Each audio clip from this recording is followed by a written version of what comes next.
Hey guys, welcome to another episode in the deep playthrough of Gran Turismo 4. We are still making our way through the special condition events, basically the rally part of the game. And we earlier got this Mitsubishi CZ3, and in the previous episode I really was like, okay, will I remove it from the garage? Because I really ditch all those weird concept cars that are, some are real life concept cars, I think. They were introduced in motor shows around the world, like the Tokyo or Geneva Motor Show, but so they're not really as fictional as the Vision GT cars in later games, which only mostly exist only in fictional form, not real life, except a couple of exceptions, like I think the Bugatti and that Citroën Vision GT car, they were also made in real life, I think. But what I wanted to say is that I prefer my garage to have like cool real life cars, like production cars, etc. So if I get also reward cars, which are those weird concept cars, one-offs, and mostly also all modern cars, for the time of release, they were modern at least. I tend to just remove them from the garage to avoid cluttering it up with all kinds of, for me, unappealing cars. Even though you can recognize those concept cars often, because if you want to sell them or remove them for the garage, you don't get any credits for them. You just remove them from the garage and you cannot sell them, which is a bit weird. But anyhow, I was really wondering doubting whether I would do the same with this Mitsubishi CZ3, just remove it. It's not really my thing, but on the other hand, this one was a real life prototype as well. I don't think it ever went into competition, but I did Google it at the end of the previous episodes, and I did find some hits on the actual car. So I decided to we will now be doing George Paris circuits. It's a city track, and this is a tarmac rally car, so I think it's a little urban car, so it fits quite well. So let's at least see how it drives. And then afterwards, either I'm still doubting, keep it in the garage. Maybe I will give this one the benefit of the doubt and keep it in the garage, or just remove it, just like all the other weird concept cars. Because just to give an idea, I really want my garage to be cars that I really like. And this, for instance, is also, I think, a weird concept car. But this one, the older ones are, besides the fact that they are real life concept cars as well, so they're not like purely fictional. The older ones I find still, I have a room for a couple of those. I find them more unique, so to say, and also appealing. So that's like this Cadillac scene, but there's also this one, for example. I cannot imagine this one ever went into production. Also, if we sell it, you see, we don't get any credits, so probably it's a concept car. Let's, by the way, quickly look that up on the internet. So this is the Dome Zero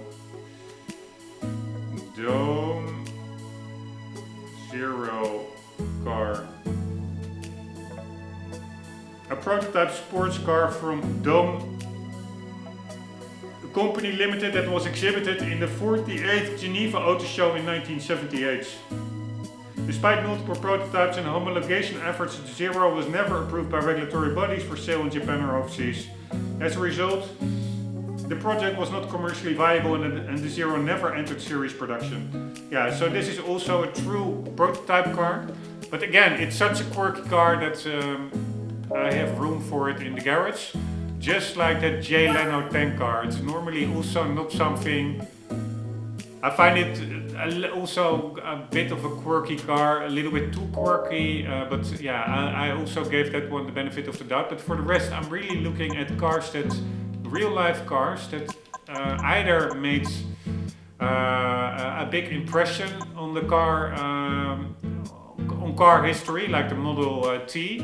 I don't really like the Model T. I find it bit of a boring car. It's too old for me, but yeah, it's still a special car. And for the rest, it are just cars that really appeal to me, like this Lotus Carlton, for example. It looks like a boring commuter car, but it's actually with a Lotus engine. I think it used to be the quickest production car upon time of its release. So yeah, that is a little bit the approach for the garage. Keep it focused on cool cars, and probably this Mitsubishi gets a place in it, but unless it's really terrible to drive, but we will find that out now. So here we go, normal direction and reverse direction. It could very well be that we will be outclassed, that the competition has quicker cars, I don't know. If so, then yeah, if we really have no chance of winning, then we have to find another car. No, we're driving against a Maxi Turbo. We should have, we have 17 years younger car, so hopefully technology provided some improvements, despite the fact that probably the Renault 5 Maxi Turbo Group B car, it didn't have that much horsepower. I was expecting it to have more. I think it only has 350, 360 horsepower. We also looked that up online when we were driving it. But still, I do think after Group B, the power output really was reduced from the rally cars because they went too fast, too many fatal accidents. So I'm pretty sure that the horsepower-wise, the Renault will be quicker or have more output. But yeah, traction-wise and just maybe weight-wise, we should hope for. Now, weight, I do think cars became heavier, even with more modern technologies like carbon fiber, etc. I do think that those Group B rally cars, they really were quite light. There was not a lot of electronics or extra systems on board. It was just a big powerful engine, a metal frame, and off you went. And it was mostly like between 900 and 1200 kgs, I would say. And it wouldn't surprise me, but I'm actually curious about that. Let's quickly check that out, what the weight difference is between a modern 2003 rally car, be it a prototype, and a Group B.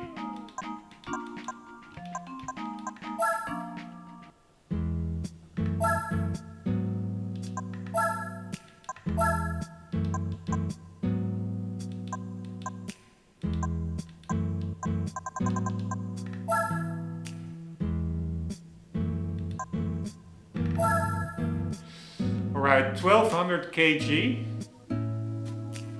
No power output. Why is there no power output? I don't understand that. And then we have this one. I think it will be less. 900 exactly.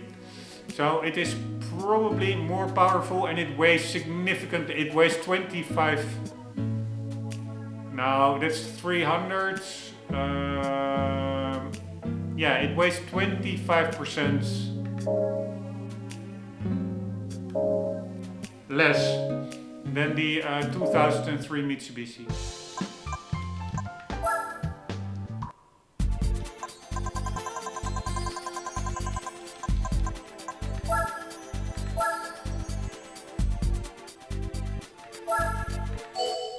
Let's see if we are competitive.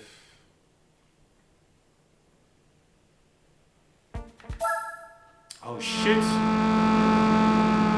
Now I'm driving against T16. Different, I forgot. It randomizes the competitor once you get out and in of the game. Yeah, man, it's a lot quicker. Maybe we have an advantage.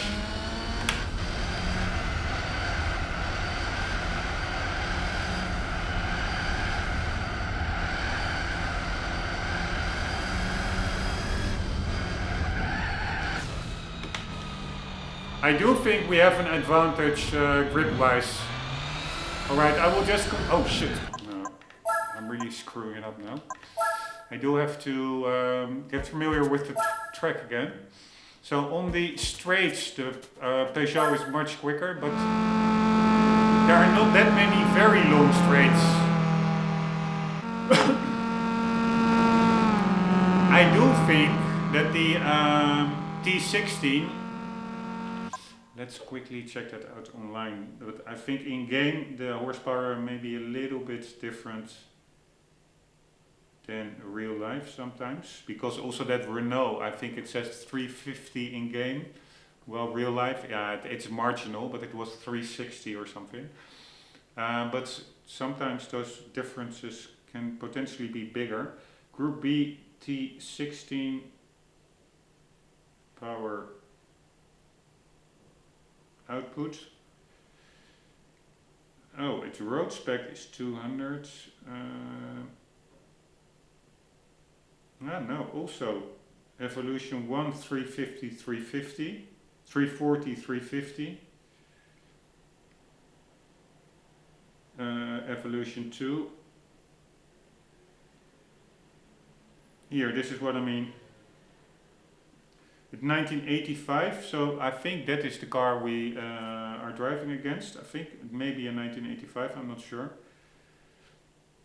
Boasting more aerodynamic aids to fix the prior known ill-jumping issue. Slight revisions were made to the power plant, such as a new Garrett turbocharger and a switch to a more efficient air-to-water intercooler, effectively boosting up to an incredibly 550 horsepower. However, the rally engineers mostly kept the engine below 500 horses for better reliability. Alright, so it's around 500 instead of the Renault's 350. And I'm curious how much that is advertised as in-game, but we can look that up after the race, because now going all the way back to the menu is a little bit cumbersome to the garage. It's unfortunate that you cannot have like shortcuts to garages, and also, for instance, race restarts. If you're in the middle of a race and you want to restart, you really have to press like 5 buttons or something to all kinds of exit confirmations, double entry confirmations before you are racing again. And that's the same if you quickly want to go to your garage. You have to click out of like too many submenus, I would say. There should just be one shortcut key, like enter garage, and probably it has to do with the limitation of the PlayStation 2 at the time, that it cannot load like the level, the track and also the garage at the same time quickly. It cannot switch between them quite quickly, but still you could flush the track all from memory, etc., then reload the garage, but at least make that a 1 button action, or maybe 2, maybe 1 confirmation button, but now it is like 5 button presses or something. Anyways, I'm ranting on a side note, overthinking things as usual. Here we go.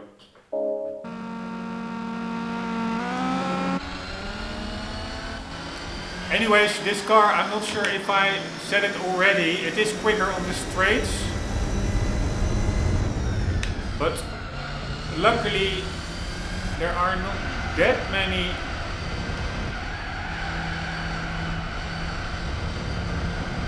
super long straights.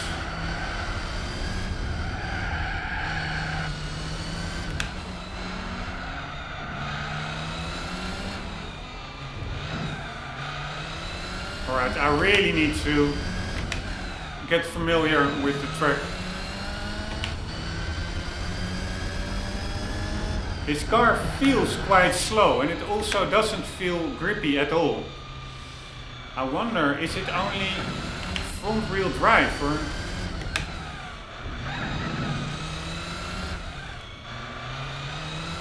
Yeah, totally out of it now.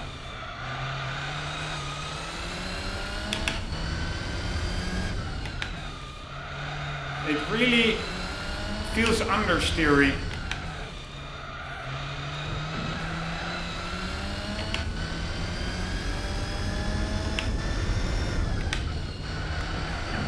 Super understeery.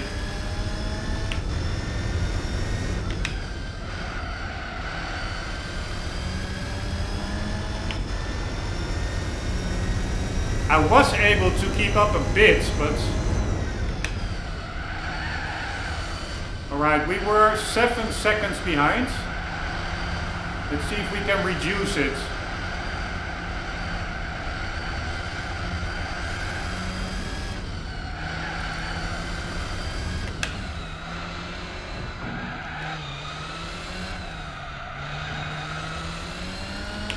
If we don't get any penalties. But the car feels very slow through the corners, to be quite honest.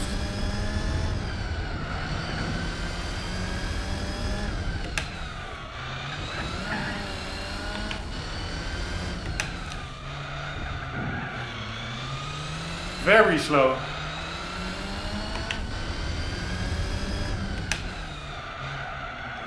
And understeery.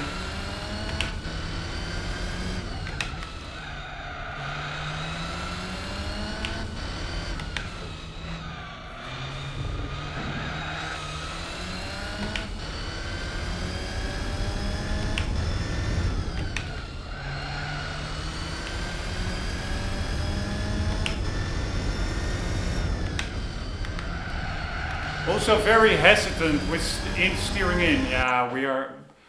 I'm not gaining. It's not that I know the car that well. I could probably be a bit quicker with my lap times, but let's see if this is a front-wheel drive car. Because if so, then I really find it. I don't mind switching out cars, otherwise it would maybe feel a little bit like cheating, like taking the easy way out. Like, oh, I'm not going to put in the effort, I will just get a quicker car. I do want to put in the effort, but let's first see what that Peugeot has power-wise. Where the hell is the Peugeot? Ah, I don't have the Peugeot yet. I thought I had it already.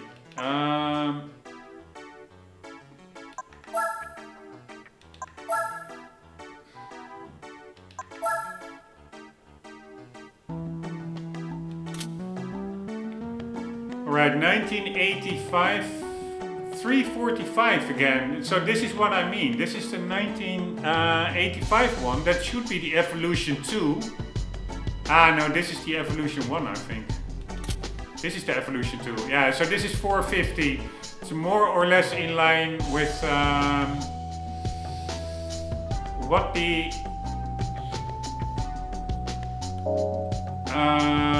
internet said, is that the engineers kept it under 500 horsepower for reliability, but it could go up to 550.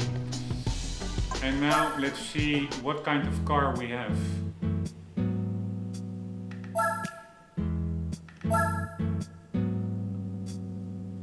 Yeah, it does have 4-wheel drive.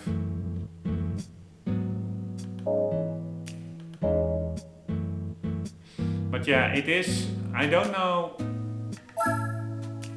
what its output is. We could quickly see, check that online.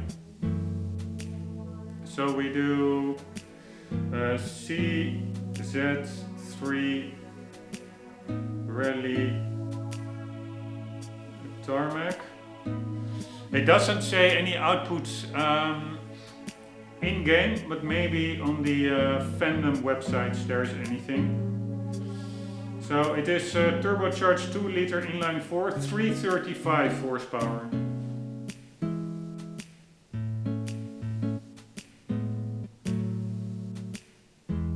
An original version of the CZ3 infused with the DNA of the Lancer Evolution.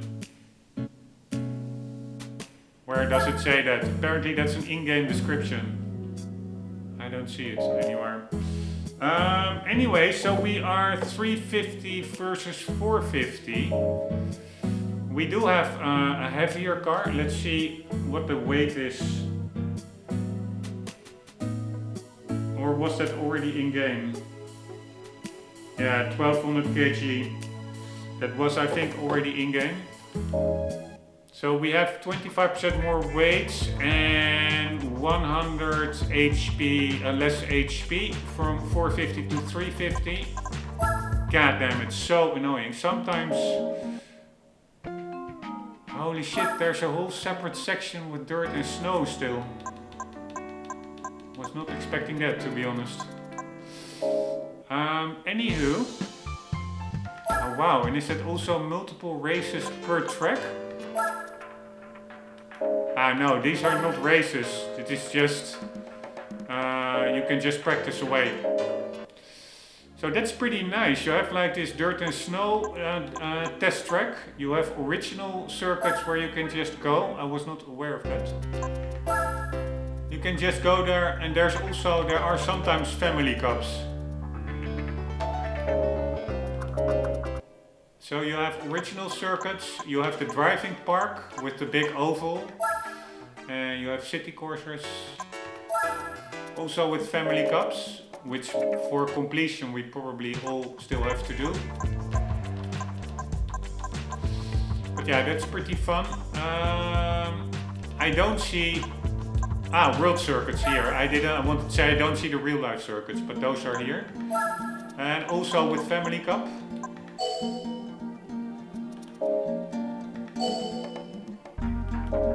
Alright, but anyways, what I wanted to say sometimes is my cursor goes way quicker than other times, and then I overshoot. I very often press the wrong button because it overshoots the selection I wanted to make.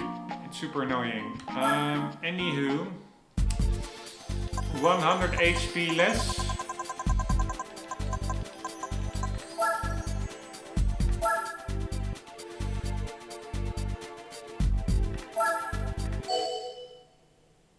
And 300 kg more. Yeah, I think that Maxi Turbo will be a fairer opponent, and I don't mind selecting it because actually that was the first car that we had to drive against. So, but let's see if there's any chance to beat that T16.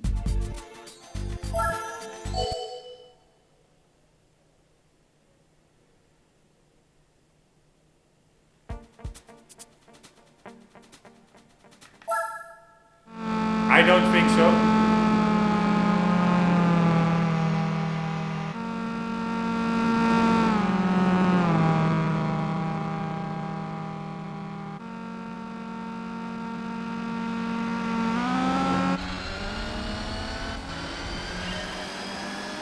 It's still a little bit embarrassing that a 17 years younger car has such a hard time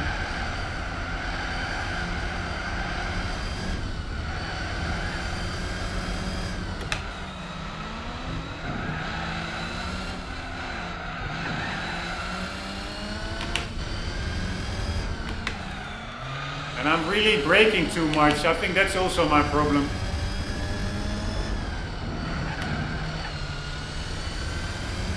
But it's quite bad that a 17-year younger car cannot keep up. And here I'm braking way too much for that one.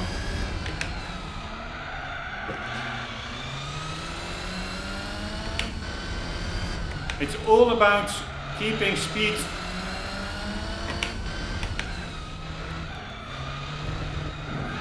In the corners here, check it out how much he gains over there. He's a goner.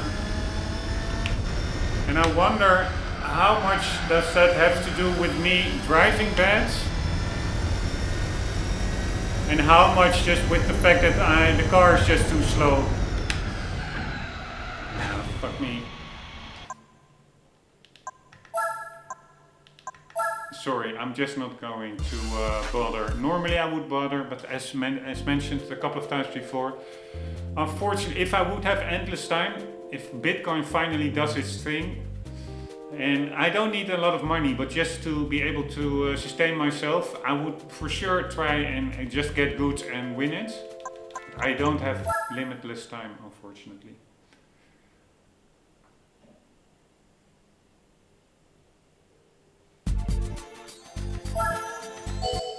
So let's see against that Renault how it goes. That there the horsepower is much more balanced.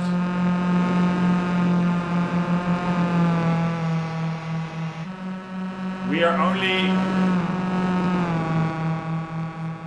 Oh, by the way, I said like against the T16 that we were 25 or 300 kgs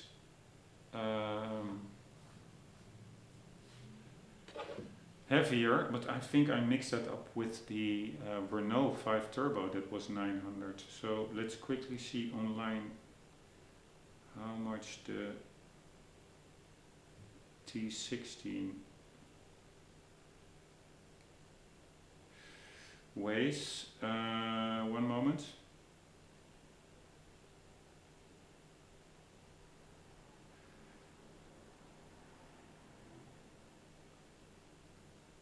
One moment, find in page weighs.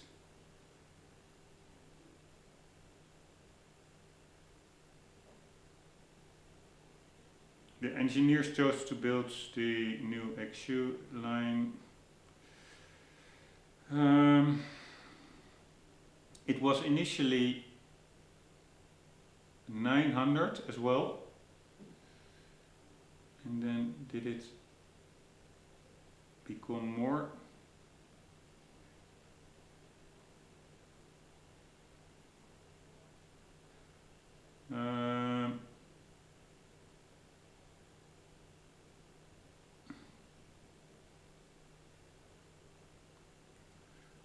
One moment. We just go like so. So 819 kg. The two T16 Works Evolution rally car combines small size, lightweight and a 350 bhp engine. Weight, yeah, it's the same approximately. The Evolution 2 is 910 to 1000 kgs. Evolution 1 940 to 980. So it's a little bit heavier than the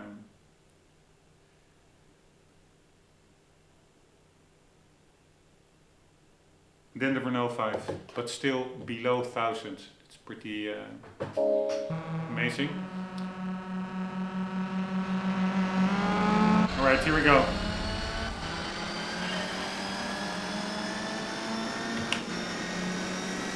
He is still getting away quite quickly.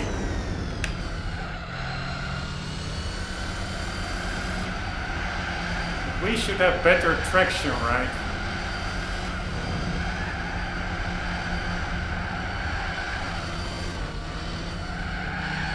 I really need to steer in earlier.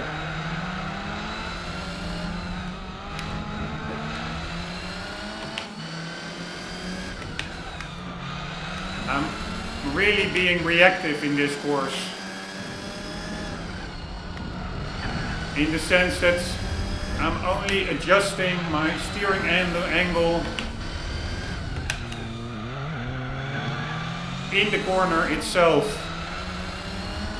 Once I see how tight it is, instead of knowing up front how tight it is, but at least we are keeping up much better compared to the T16.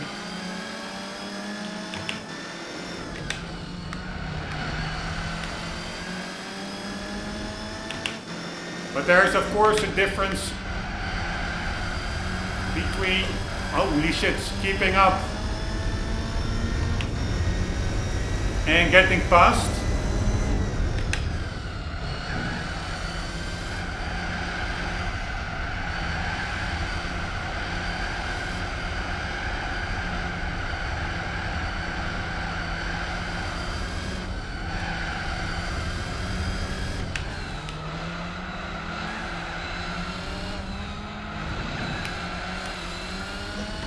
Because he really gets away on the straights.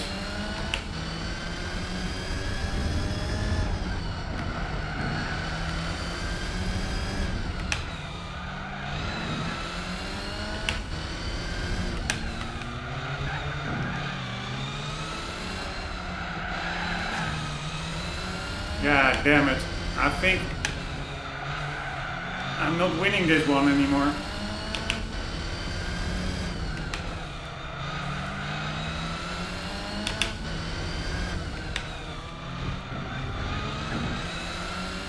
Because now again he will get away on the straights.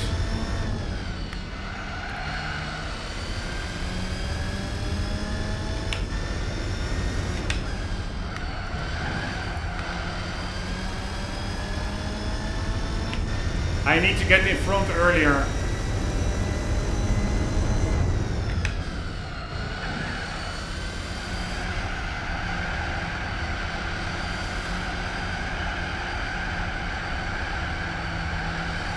I hate understeer so freaking much.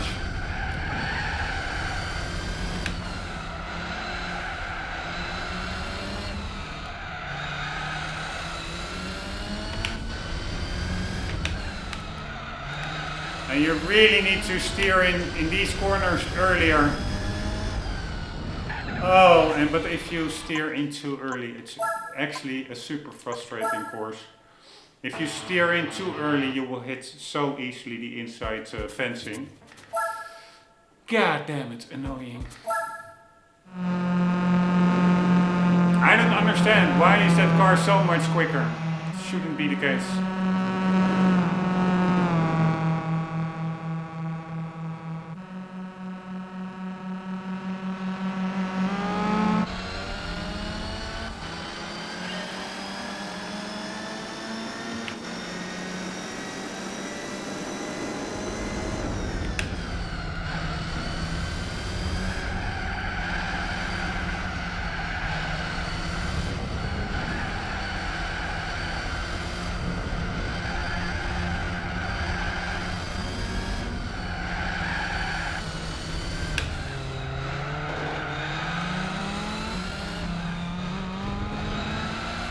Oh man, why I'm braking there, don't ask me.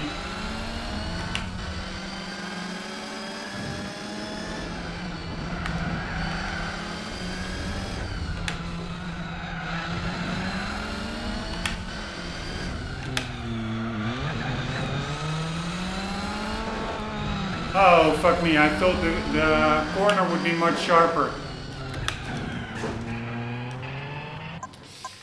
Alright, but that is my plan of attack. I will try to catch him in the first lap. And then I do need to keep him behind me on the straights.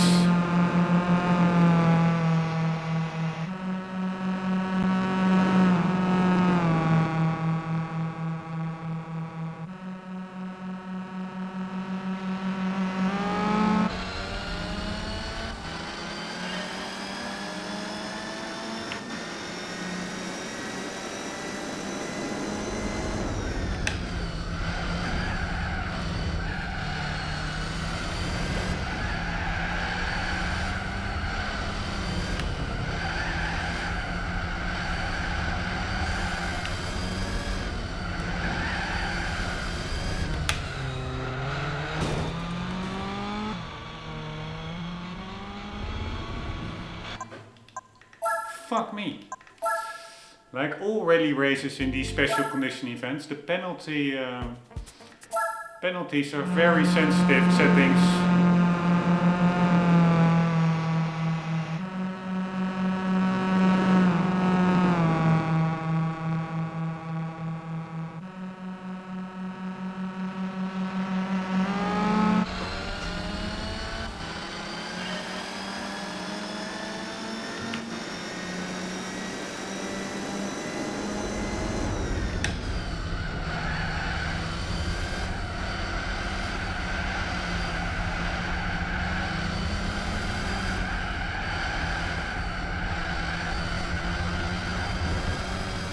The game also really slows down actually.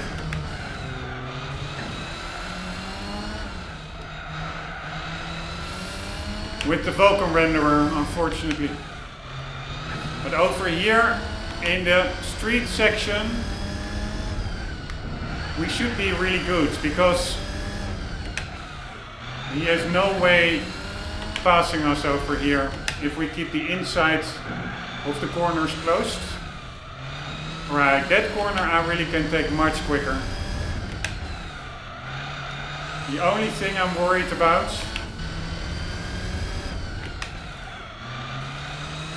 is the straight, obviously.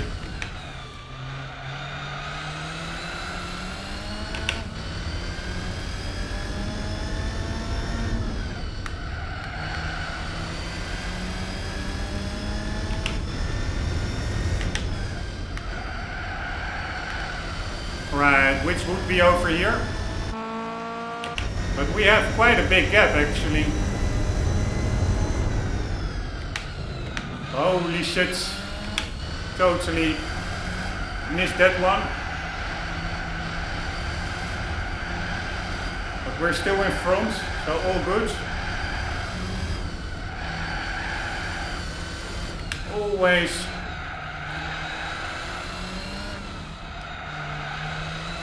hitting that fence post over there. Or no post, just regular fence.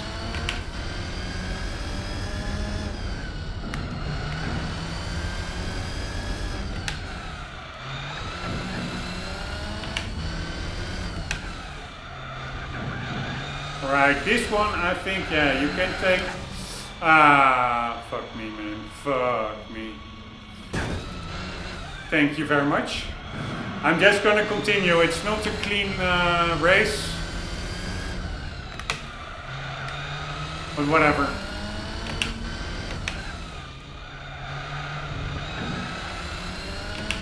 He will probably catch me on the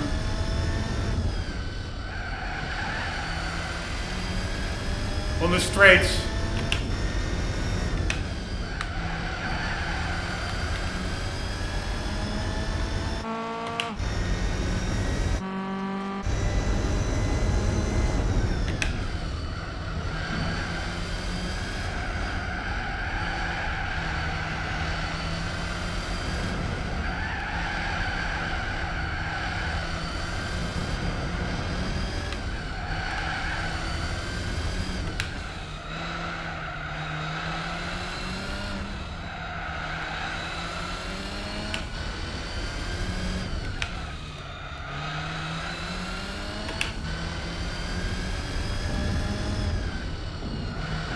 Man, the game really is slowing down quite a bit.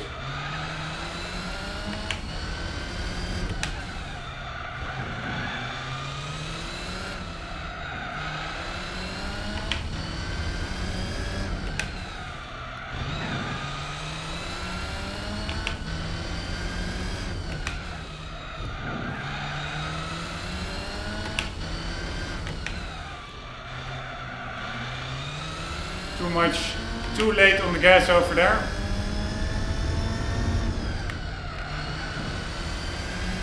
Work that corner.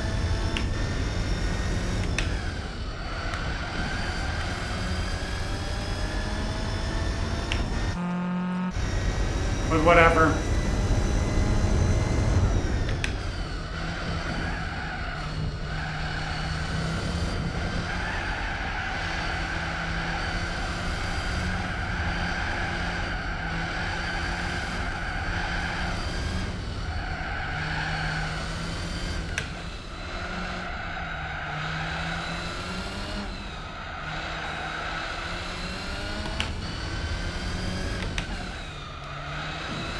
Again, way too conservative through these corners.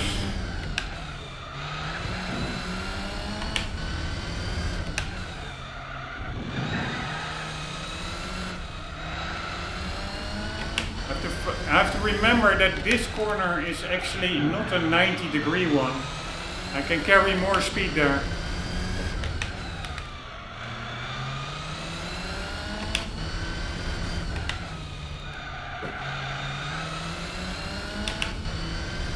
Right, after this one, One more lap.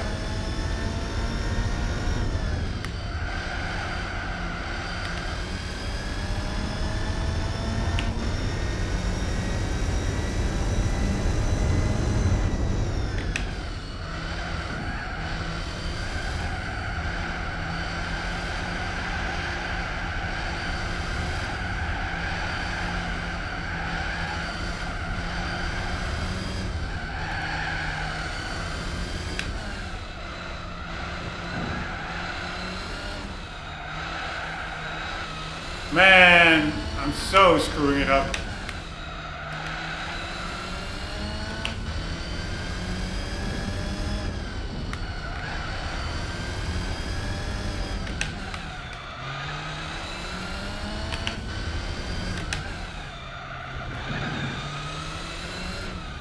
And again, too much braking for this corner.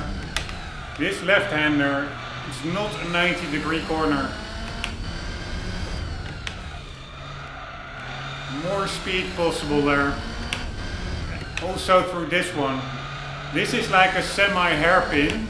I thought the preceding corner was that one. I'm mixing up all these corners. But whatever, hopefully it's enough.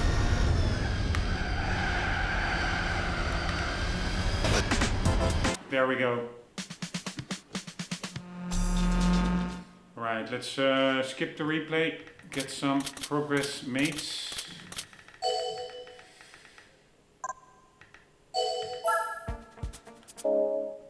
And we will be doing the reverse section, same recipe. I wonder, unless the car is totally different that we're driving against. Then I will ditch the Mitsubishi because I'm not too happy with it. It's a fine rally car, but it's also a bit boring, so to say. Yeah, now we're driving again against the T16, so I will find another car. But I first have to do a very quick sanitary stop. We'll be back within 1 minute. See you in a sec.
Alright, back at it.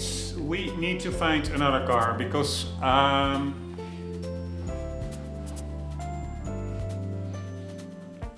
think that Evo 6 is just a little bit too quick. Evo 6, what the hell am I saying? T16 Evo 2.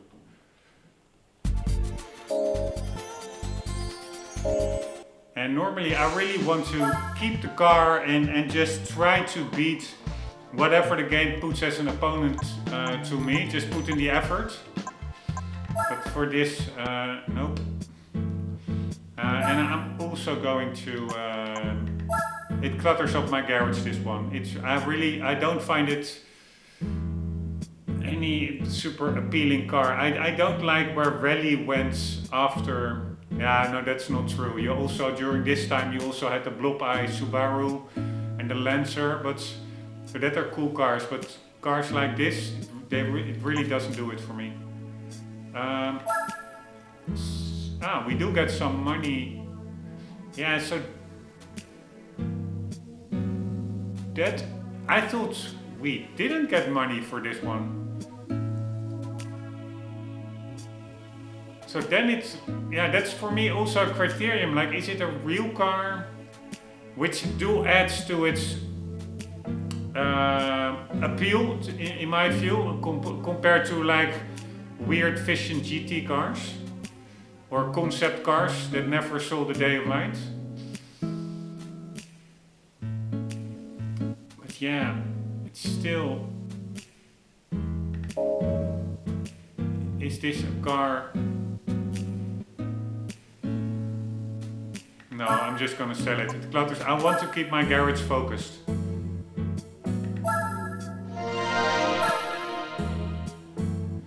I was already doubting with the Cadillac Scene and this Dome Zero whether to keep them in, but yeah.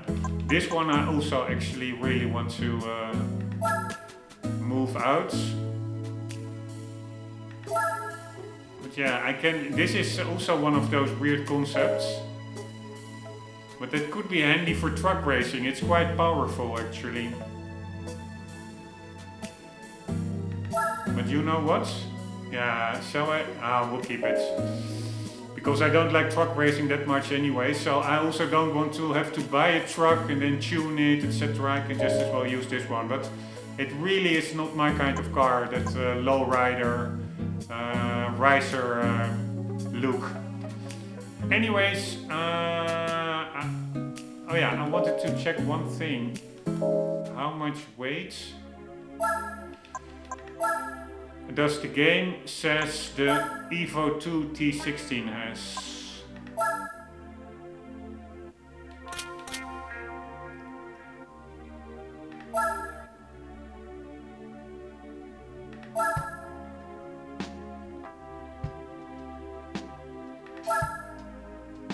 $910, yeah, so it's about what the internet says as well.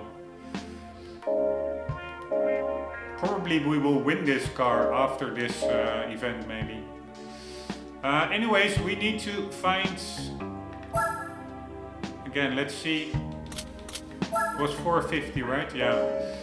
We need to find a 900 kg, 450 horsepower car in the garage.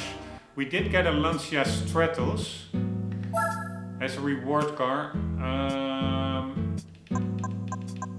But it's much older, yeah, and it's probably also two-wheel drive, and it has way less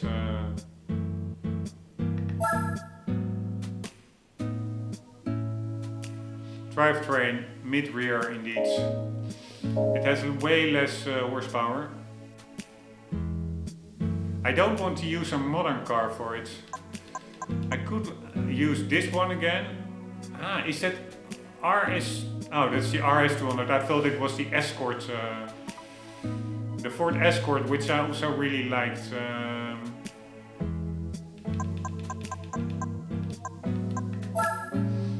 To drive, it's a super fun car, the Escort rally car, this one, but it's like too new compared to the T16. I want it to be a little bit of a balanced race, so I think the RS200 rally car, it has a little bit less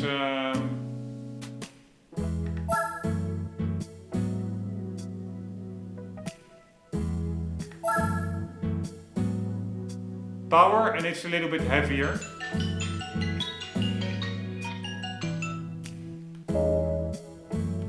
But still, it's a Group B car. What else do we have?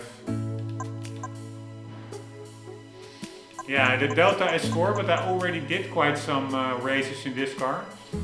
So I prefer to mix it up with something else. This one is too old.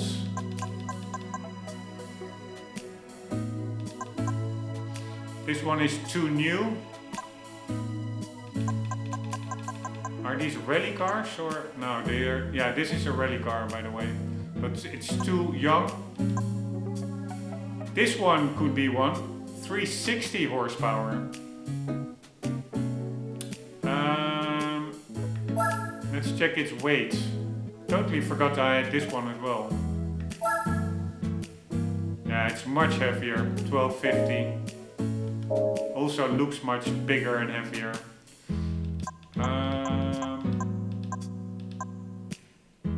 Yeah, we could use the Maxi Turbo, but that's a 100 HP less.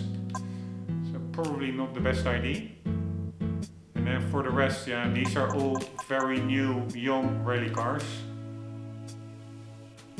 How We also have the Toyota 7 race car we still have to drive. Celica 2 new motor triathlon race car. What the hell is this? Alright, so this is also a car that I'm probably going to ditch because prototype cars are just not for me. Also we have this one, but this is too new and these are just road cars. I'm going to quickly see how this one drives. Just like I did in the previous episode with the Nike 1, I think, car. And if it drives super weird and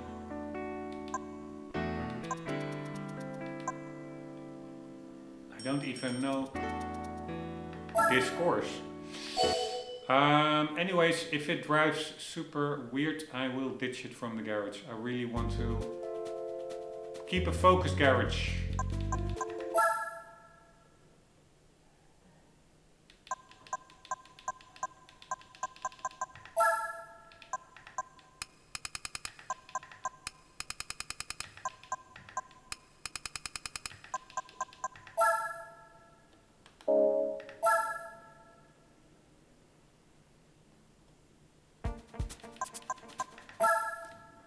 I really like it that you just have like test tracks where you can mess around.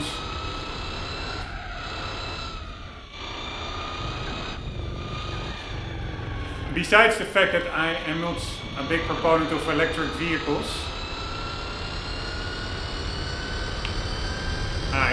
it doesn't shift. There's no gearing.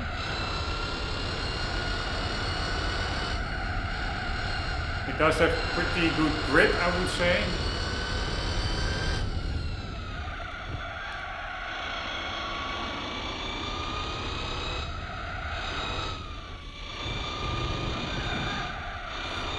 What a weird course this is. But I like it. Just to mess around. You don't have courses like this in modern GT games. Like, maybe I'm overlooking it, but putting in the effort just to have a test facility with multiple layouts.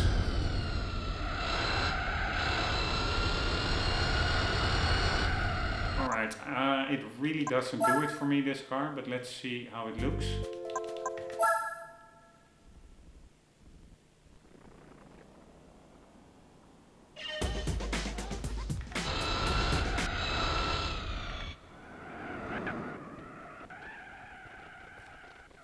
Yeah, this is, I think, peak gimmickiness. Peak gimmicky. Although from the front it does look pretty cool. Looks a little bit like a moon rover. But nope, this one is going out of the garage. Sorry, Toyota triathlon car. Why is it called a triathlon car? Triathlon is a sport for people, right? Not cars.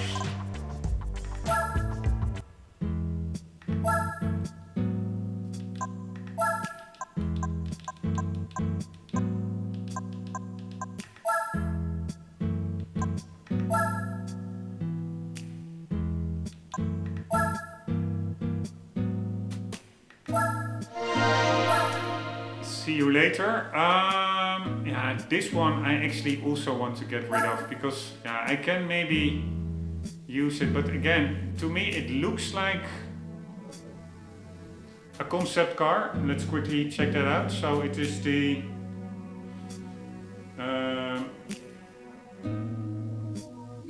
sorry for the slowdown in the menu. Toyota RSC Rally Raids. What the hell does raid mean? Raid rally car. The Toyota RC Rally Raid car is a fictional car produced by Toyota. It first appeared in Gran Turismo concept and has been featured in all subsequent mainline games up to Gran Turismo 6. It It's an incredible car to earn a lot of money. Yeah, the car has 414 horsepower and 1000 kilograms of weight power.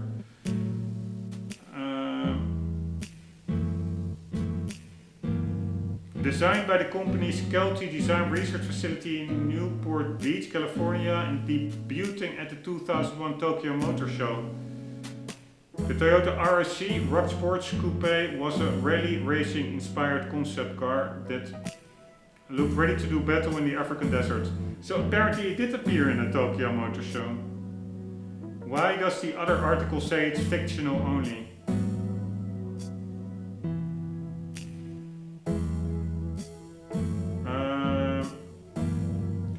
The car has 440 horsepower, 1000 kg, a weight power ratio of 2.4 kg per horsepower, equivalent to a Pagani Zonda.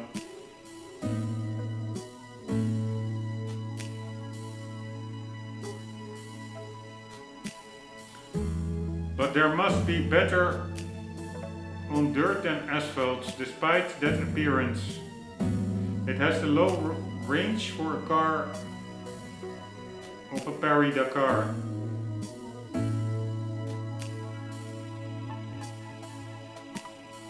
Alright, this guy really probably is not natively English, just like I am, but he's really has some heart to understand writing. But then we do just Toyota RSC car. Was that a real thing? RSC was a futuristic rough and tumble SUV. Chicago. Man, it's all so fucking confusing. That first article says it appeared the RSC.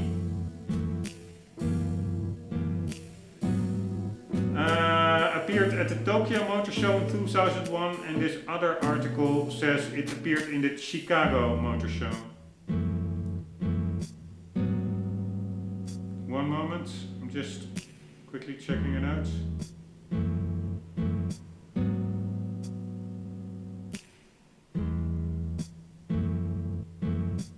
I sold all the cars that I got by selling the RSC.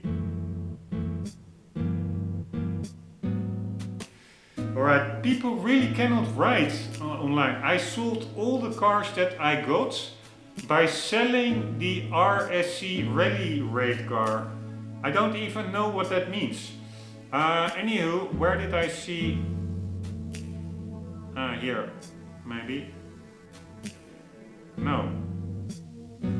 I saw somewhere it says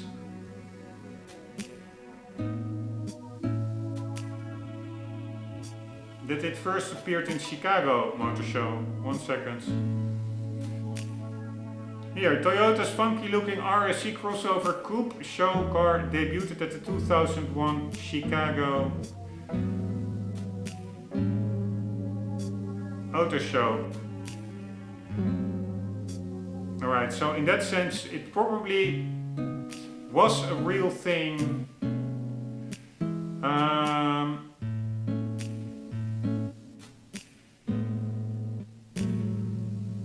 For the civilian model, but probably the rally version was never produced. So that's probably only fictional, and yeah, to be honest, I really don't like it. It's not my kind of car, so see you later. Alright, and now we are getting into the Ford RS200.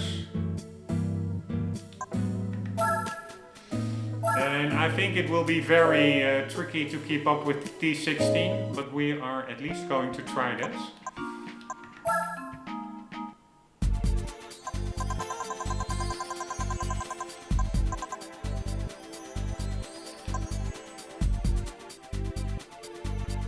We had, I think, a little bit less horsepower and a little bit more weight. I'm just curious what year this RS200 is.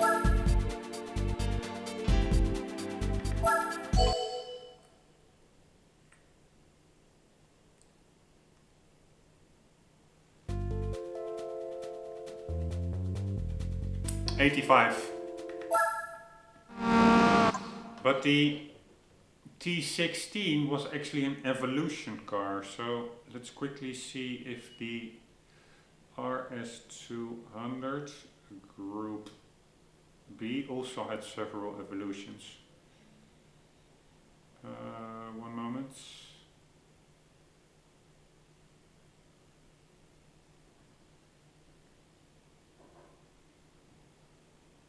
Oh my god, all this crap on these mobile websites.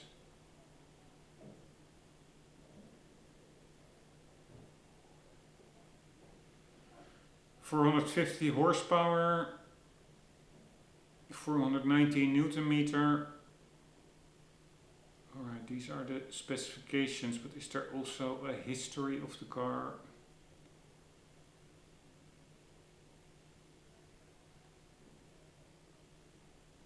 Alright, after winning 79, Ford completely abandoned competition to concentrate on a new rally car for the upcoming Group B category.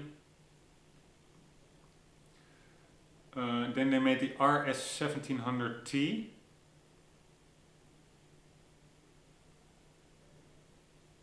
But they abandoned mid-development. The new project was B200, Group B200. Work started in '83. F1 developed designer Tony Southgate and Ford's John Wheeler, also F1 engineer. Totally new and bespoke model in itself. So it was not a silhouette car trying to emulate a current road-going car in shape or form. The official horsepower rating for these engines originally were of 380 bhp but were ultimately rated for 444 after more development was put in. They later added ears to the sides of the roof duct to provide better cooling for the rear brakes. Due to its complexity and parts bin sources, the RS200 turned out a bit heavier than what was expected, 1050. Displacement also somewhat handicapped the car by placing it in the slow range 2500cc adjusted class, 2500 till 3000cc adjusted class. While this can be seen as a mistake at first glance, the engineers knew that the car would never be able to weigh as little as the lower engine class regulations offered. This in turn opened up a new window of opportunity for the 1987 season with the planned Evolution version. But then an 86 Group B was already scrapped, so probably it never saw an Evolution. The iconic RS200 was conceived sporting very high F1 derived technology, but its best WRC result was a third place in its inaugural event in the 1986 Sweden Rally. Critics of the car often state that the design of the RS200 failed to exploit the lax Group B rules to the maximum. This criticism came from the fact that since the RS200 didn't have to emulate an actual road-going model, it could have been made even more purposeful.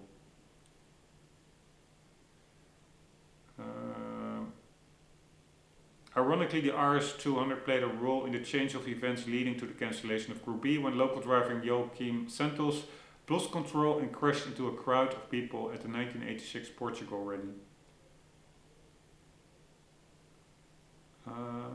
Admittedly, even the RS200 detractors admit that it never truly had the time to shine since it began competing during the last year of Group B. While not far different from the actual homologation model and was rather competitive when it did not break down, most often due to transmission issues. Before news of cancellation,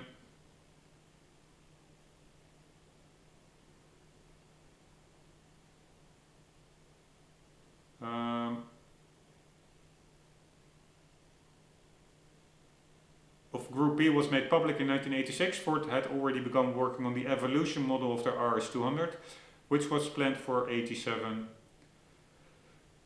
Internally, Borum, it was known as the 100-100 car, meaning 100 bhp more and 100 kilograms less.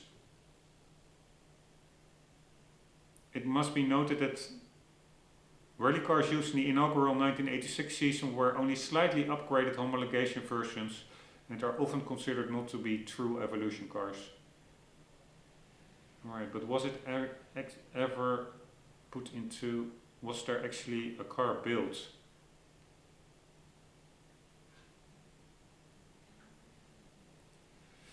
The main upgrade of the plant consists in an improved version of the engine, larger displacements,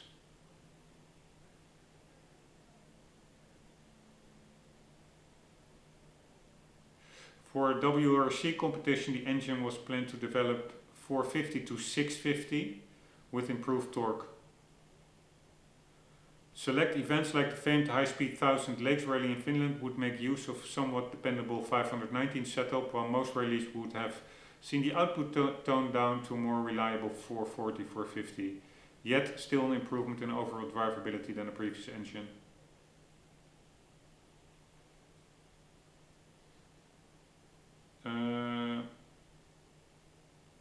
While the RS200E would never have the opportunity to race in the WRC, one car was subsequently bought and entered into European Rallycross by Martin Schantz with 650 horsepower and raced until 1992. Some national rally series allowed use of Group B cars post-ban, thus some lucky contenders were able to update their car to the new spec. However, these made quite expensive race cars to maintain due to the short lifespan of the Evolution engine. Much later, in 2004, another RS200E was built by Mach2 Racing by using original spare parts, albeit much modified, with an engine tuned to produce 840 horsepower. The car was entered into that year's Pikes Peak International Hill Climb, a shortened edition due to the dangerous weather conditions, and was driven to victory by rally legend Stig Blomqvist. That is pretty epic.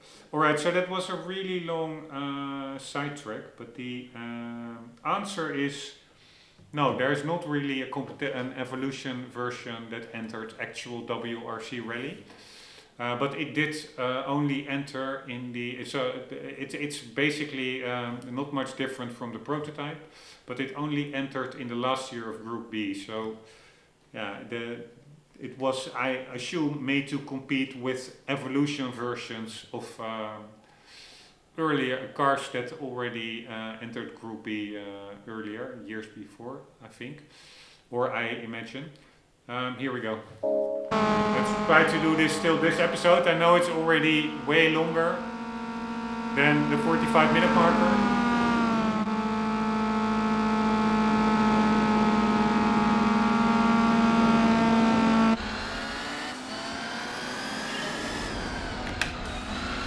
Oh shit, I forgot, we're going the other direction.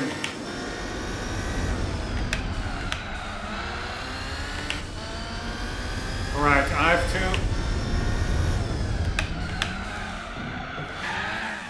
Alright, I totally have to do a mind switch for the track layout. I have to do a mental switch. We're going in reverse direction. Oh, by the way, I wonder whether I already... I think I may have driven this car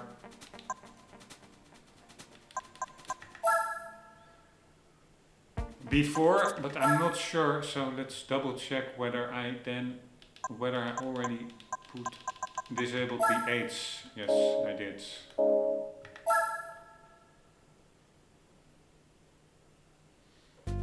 Alright, I forgot. I have to relearn the track.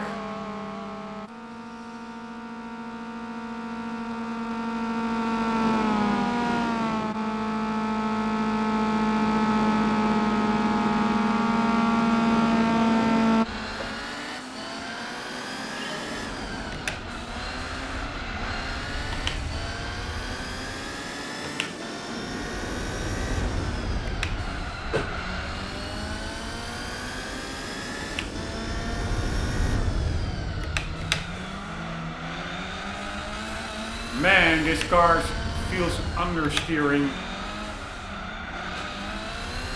which I so much hate.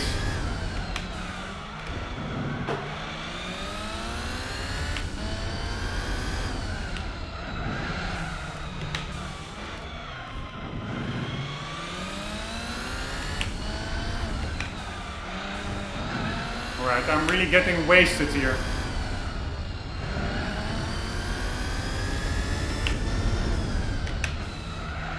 Oh my god, this is annoying.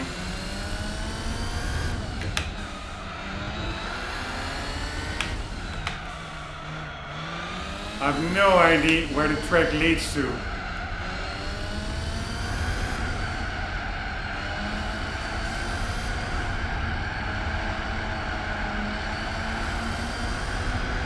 Man, this is such an annoying corner. Incredibly annoying.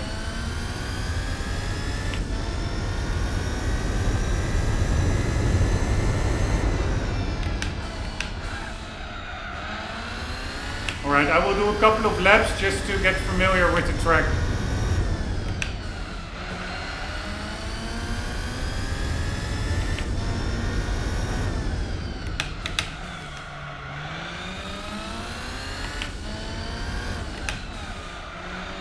Oh my god, oh, it's so fucking frustrating. Hitting all these fucking fences.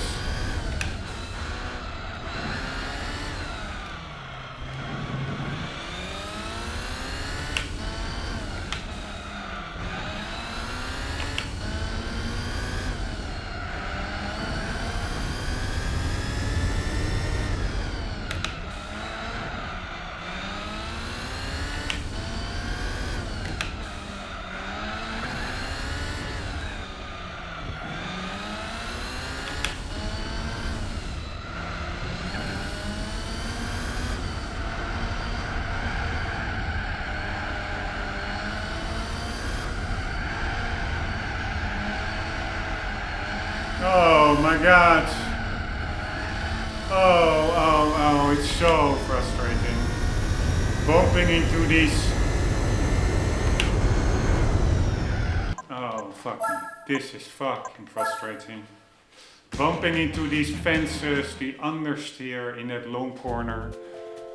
Everything is annoying about this race.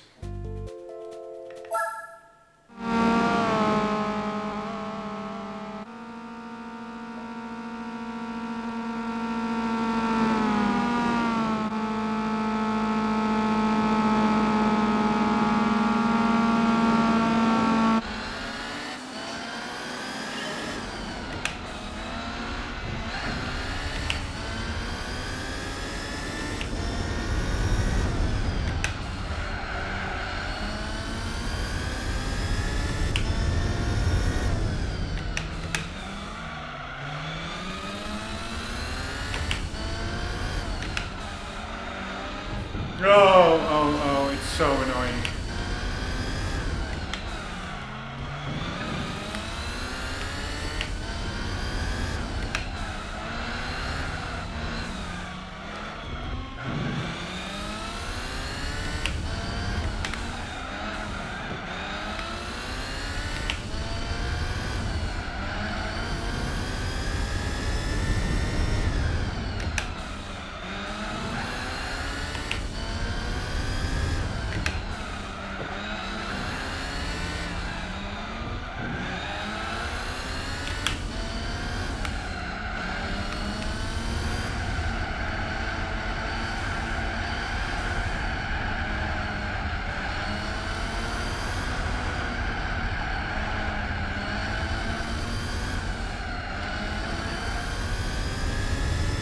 Somehow he is quicker through that last big corner.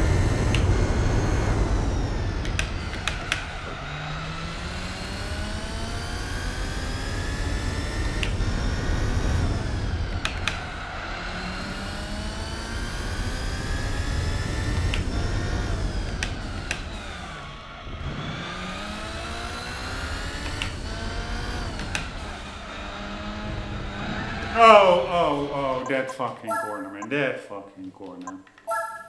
Alright, the game's done it again. It hit my frustration limit. Or threshold. I'm now officially in frustrated mode. I can somewhat keep up, but it's you only need to make one little wall collision and it's done. And I also really need to learn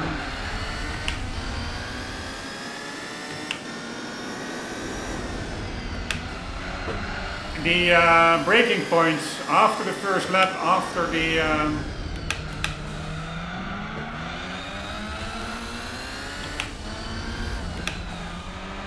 this corner I hate the most. I need to know the braking point after the straights. Screwing that one up as well.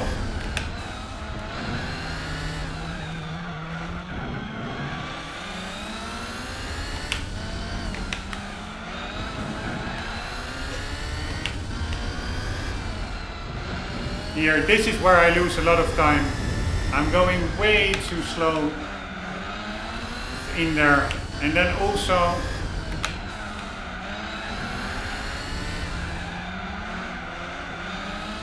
this one.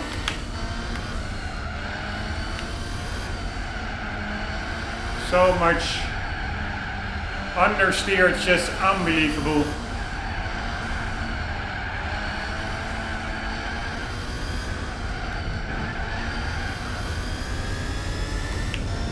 Alright, now the braking point, and what also doesn't help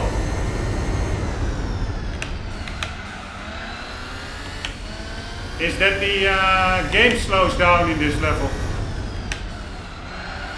And again, way too much braking. I just need to learn the track. Because I do think this is winnable.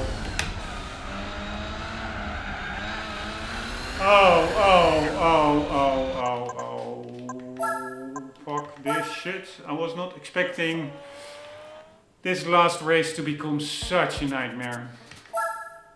Fuck this fucking shit. So many frustration races in these special condition events.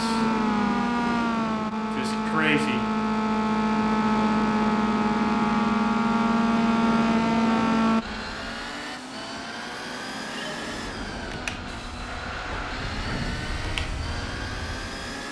But it's also just me fucking braking too much, like here. Can carry much more speed there. And game slowing down again, it's all so annoying.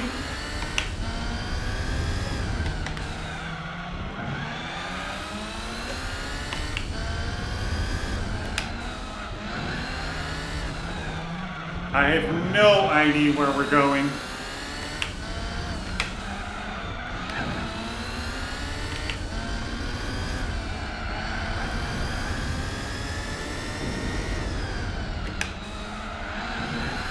Oh, these wall bounce. Alright, this was my mistake, but these wall bounce bumps are so fucking frustrating.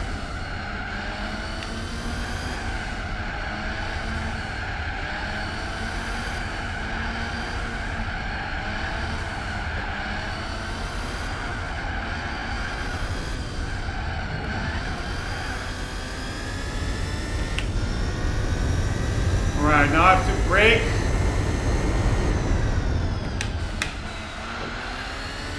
Again, too much braking.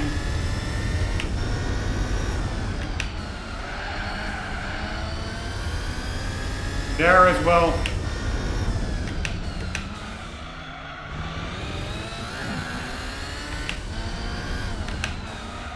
Oh, this is my... I hate this corner.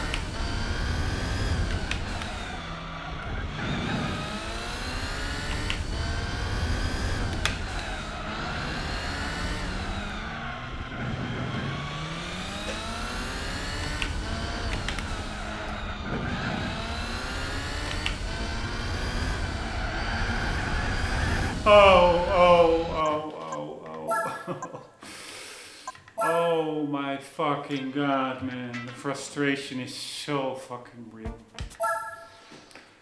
It is so fucking real, man. Fuck this shit.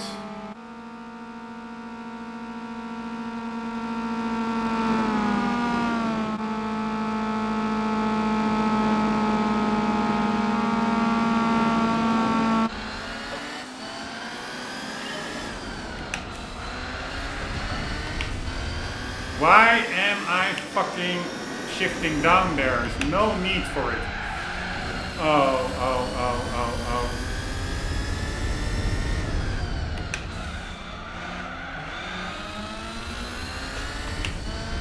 Game slowing down. This is my... fuck this game. Fuck this game. This is my nemesis corner. It is the uphill little kink uphill, which makes the back end, yeah, it just makes the car understeer. At least that is how I experience it. Fuck this game. I don't want another torturous 3 hours.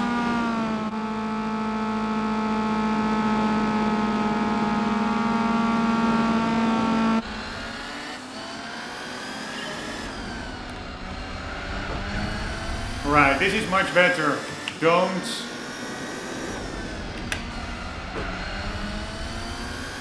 shift down when it's not needed.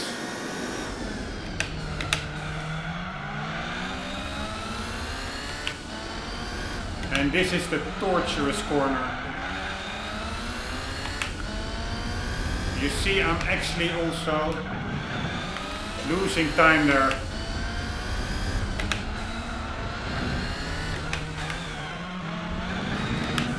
Why did I go to fucking first gear over there?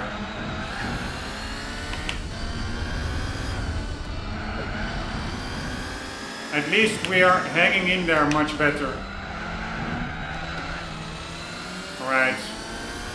Should have shifted down there.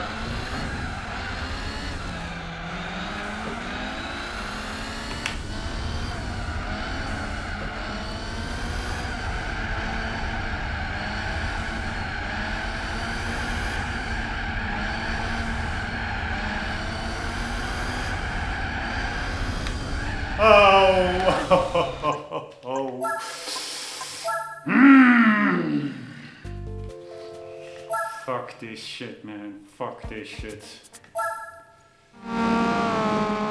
Fuck this fucking shit.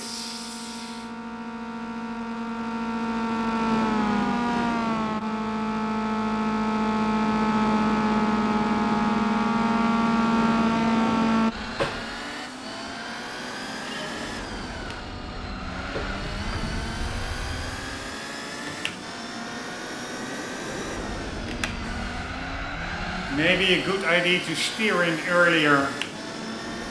Fucking idiot.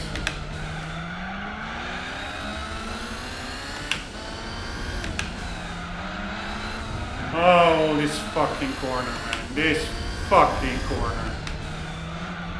Maybe good to remember where it is instead of being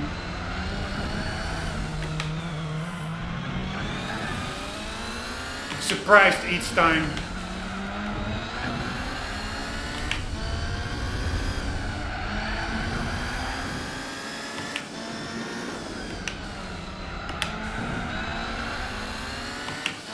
Oh my god, here we go again. I hate it so much.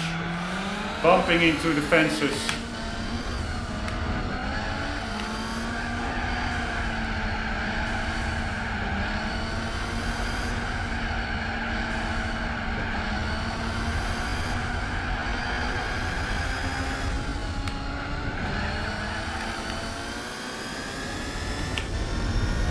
Oh my god, I hate it so much, that last corner. And again, screwing it up here. Why, motherfucker? Why? Not needed.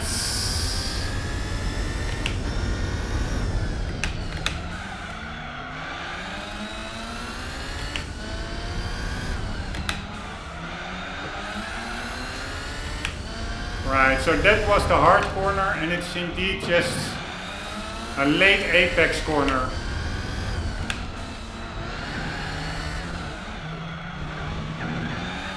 Oh,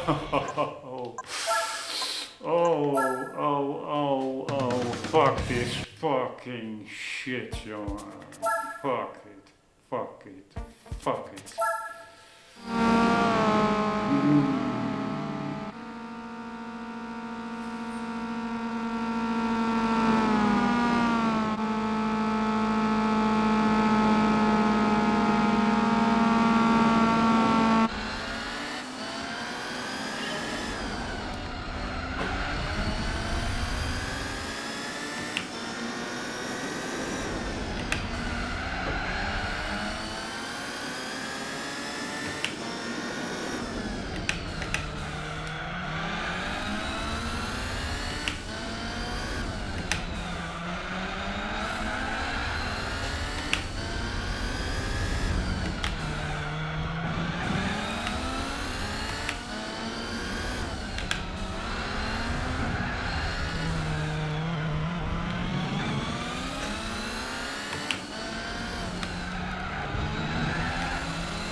I'm getting so fucking frustrated. Oh, fuck it. So fucking hard, man.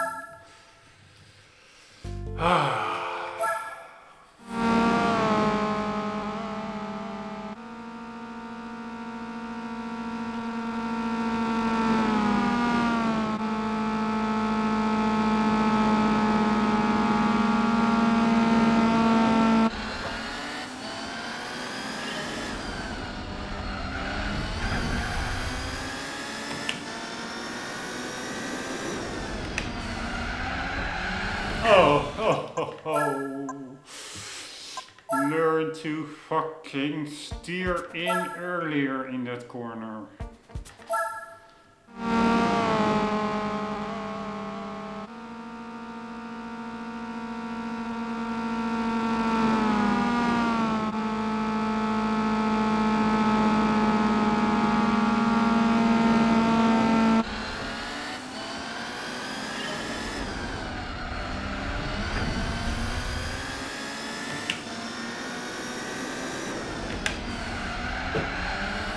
Again, too late steering in. Keep the fucking curb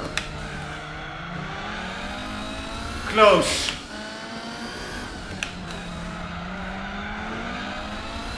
Here I steered in too early. I need to pay attention to that late apex there.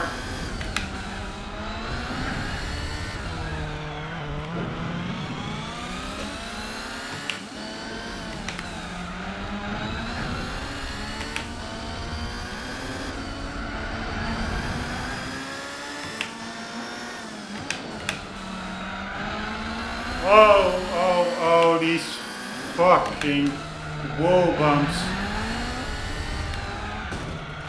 Nice. Alright. Now let's see if we can keep this.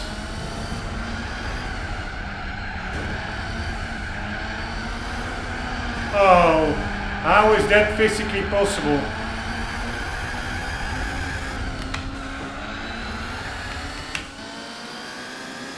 Alright, again, it is all about keeping the inside of the corners. Oh, fuck it. Oh, again, the wrong button. Oh man, I'm really going to smash something. I never smashed anything during gaming in my life, or ever. And I will not do it now, but fuck me, would it be nice to just throw a controller into smithereens against the wall. Fuck this fucking race.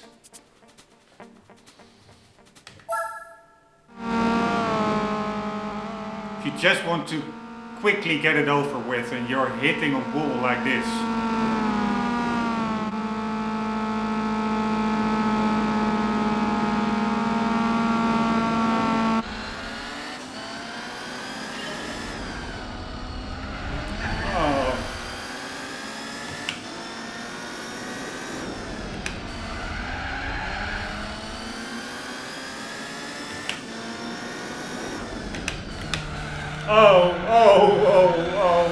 Why? I'm braking at more or less the exact point I did before, and now it's suddenly understeer galore.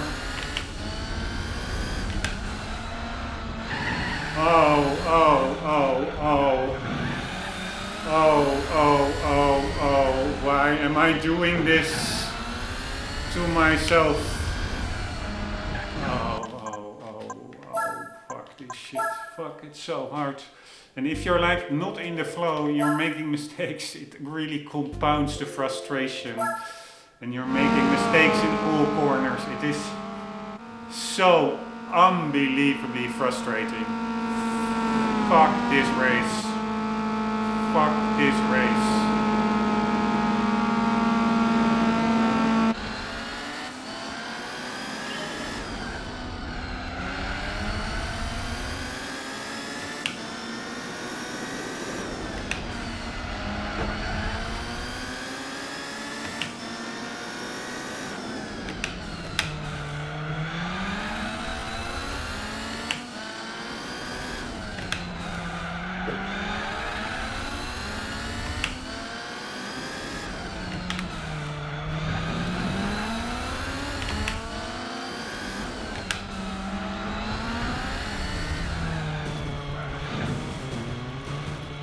Alright, I'm just blocking him. Ah, fuck me, man.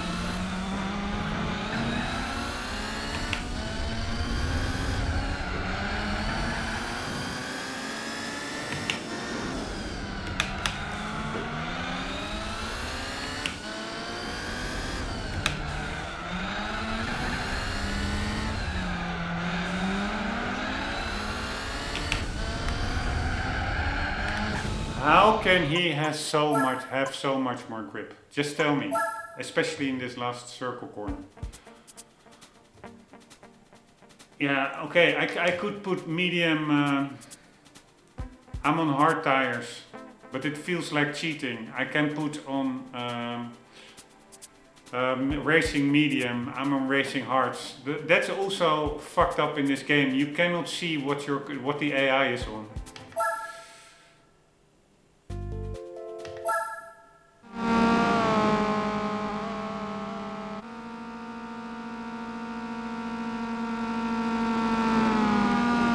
I don't want to improve my car just to win the race.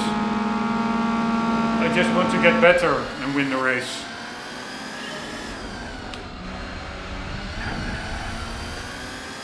Too much braking.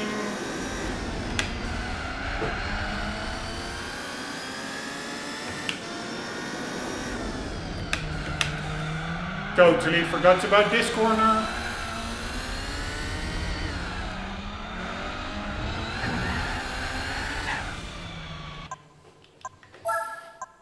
Right, at one point at least that's my journey, or I hate that words, but you become apathic. No more frustration, just blank minds and just continue until you have it.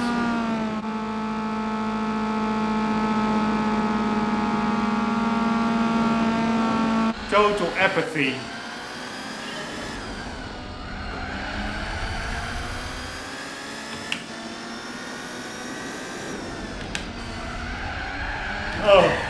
Oh, I'm braking more than I used to. Why am I suddenly not getting that corner? Is that because my entry speed was higher? I have no fucking clue, but it's fucking frustrating.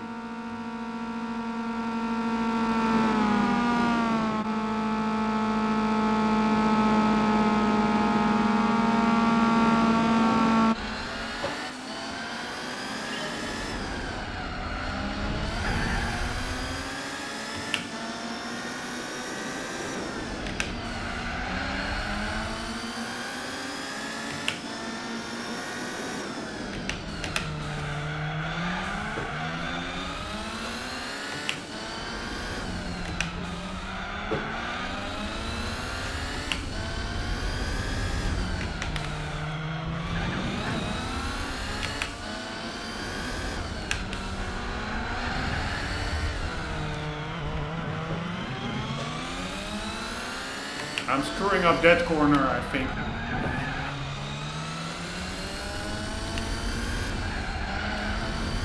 And there he goes, away.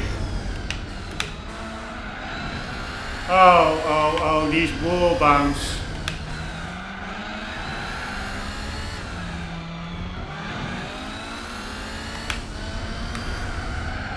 Oh, it's so frustrating.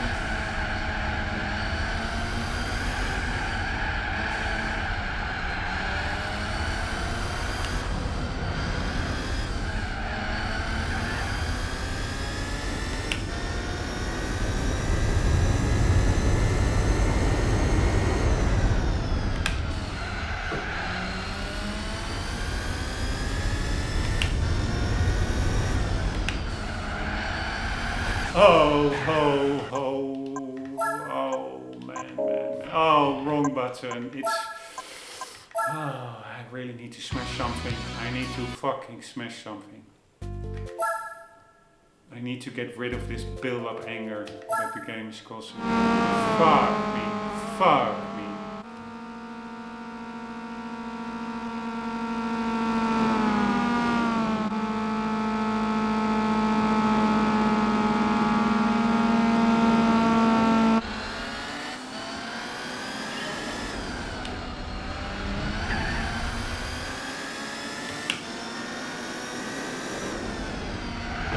No. Exact same fucking place. Exact same fucking place.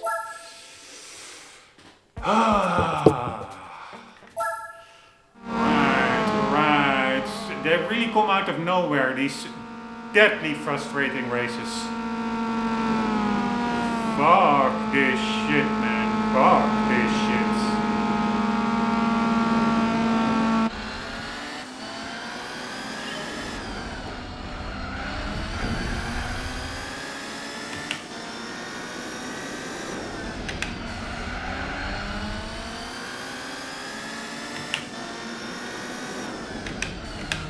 Oh, why suddenly overshooting it, motherfucker, why?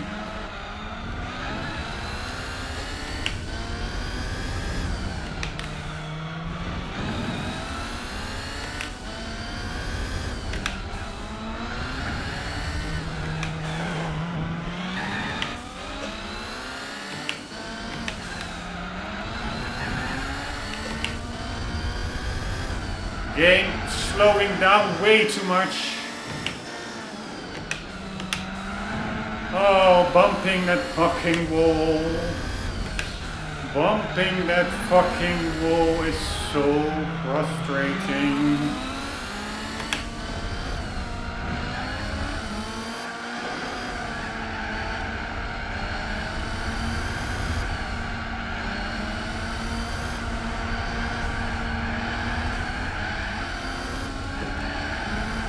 Oh, these wall bumps. Oh man. Give me something to smash, please.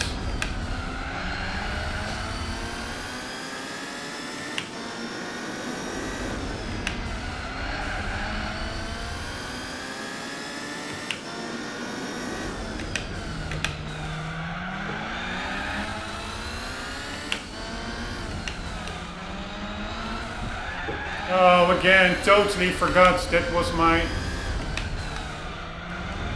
most hated corner.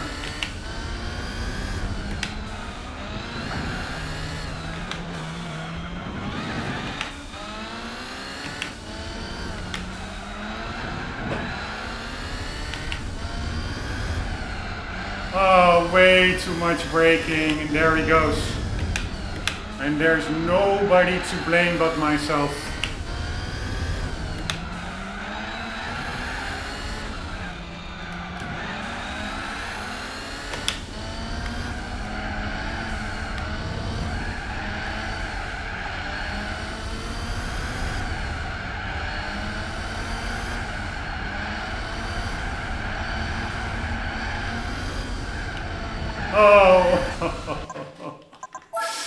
Oh, wrong button. Oh, it all compounds. You just want to get it over with and then you press the wrong button.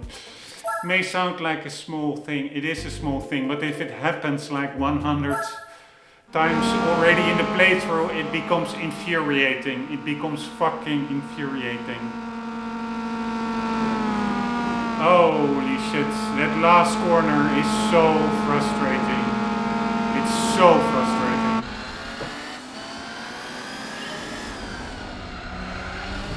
Oh. Fucking up this first corner.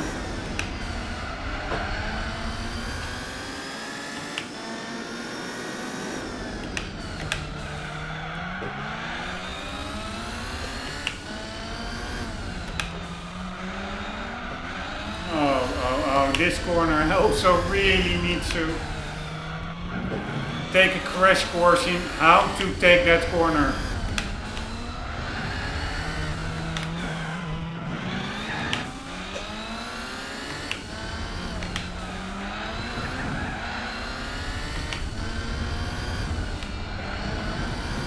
Why do I brake so much?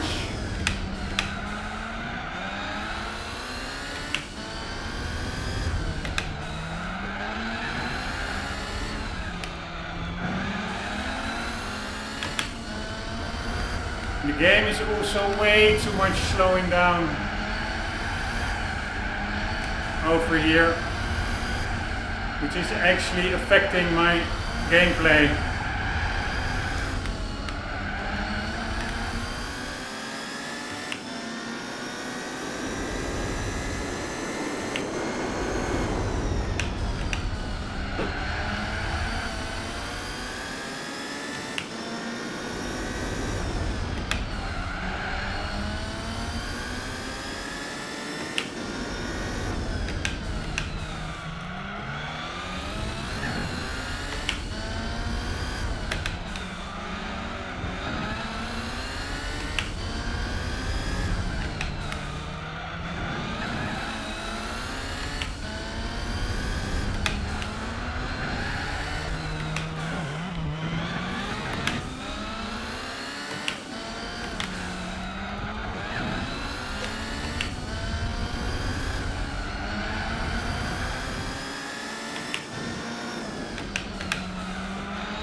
Game is just, oh shit. Totally forgot to brake. Game is really slowing down. I'm gonna change the renderer. Fuck it. And now I'm confused. I'm gonna change the fucking renderer. Fuck this shit, man. Fuck this shit. I cannot take this. I cannot take this fucking shit. Right, at least now there should not be any more slowdown. Fuck this shit. How often can I say fuck this shit? Because that's... I want to say it into eternity. That's how much I mean it. Fuck this shit.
Oh my god. Why?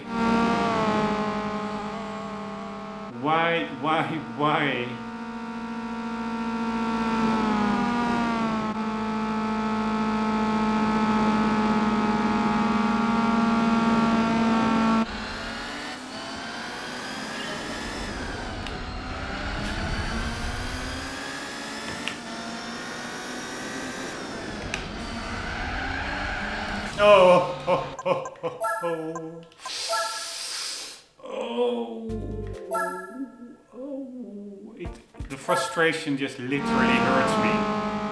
It literally hurts me.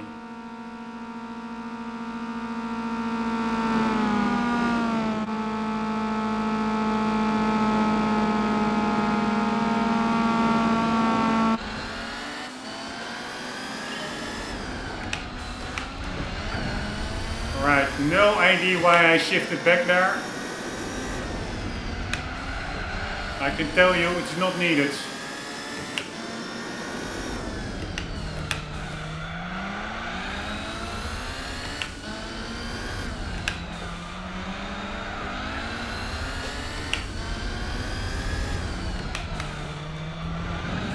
Oh, these fucking wall bounces, man.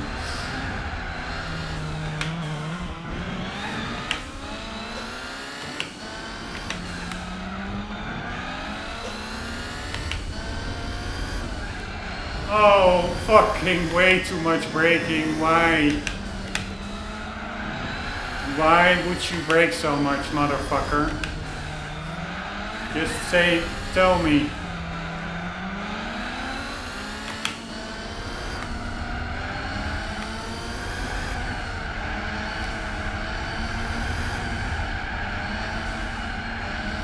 Fuck this corner so fucking much.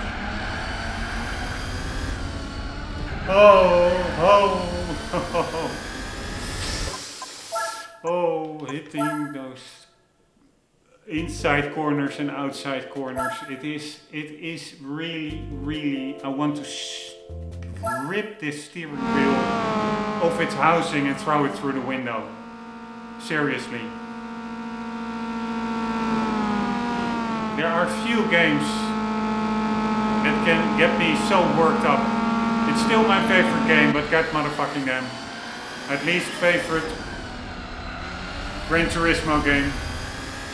But fuck me, man. The frustration is so real.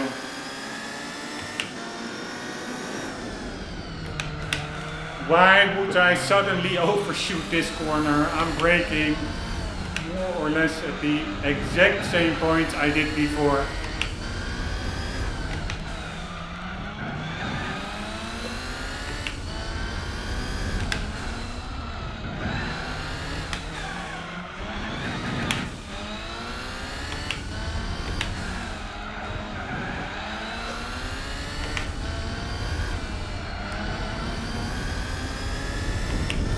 fucking second and a half down.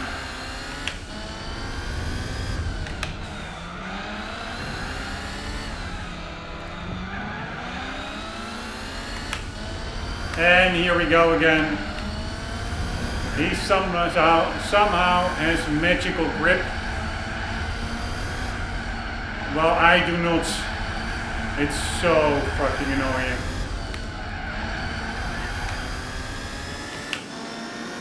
It's so fucking annoying.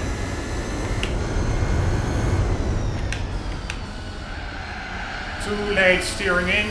Why not?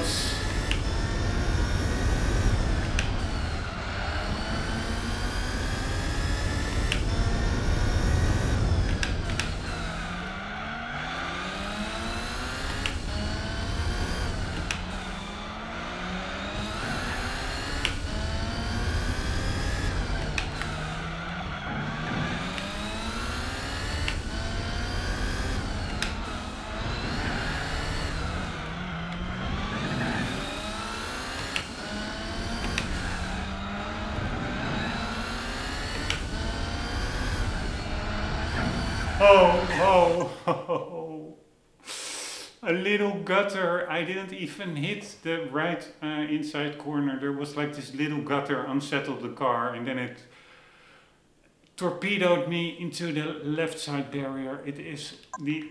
Oh my god. Oh my god.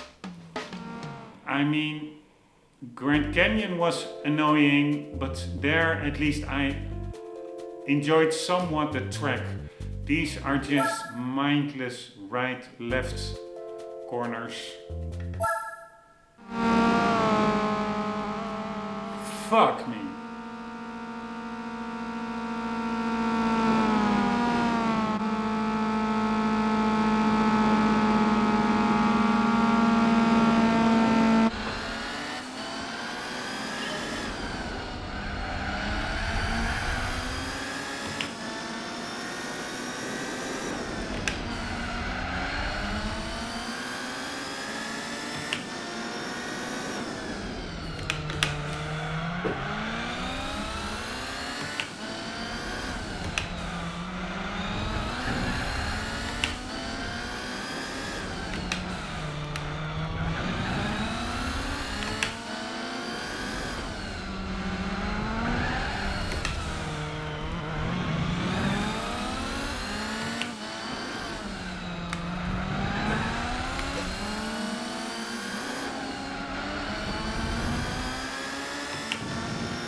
Alright, at least we're hanging in better with him now.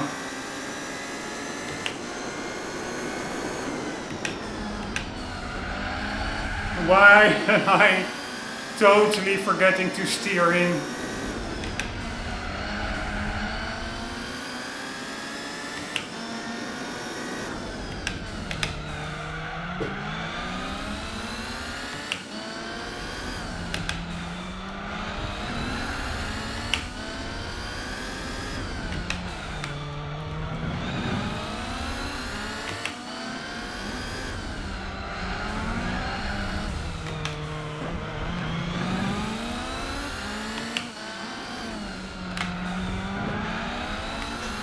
Totally fucked up that one.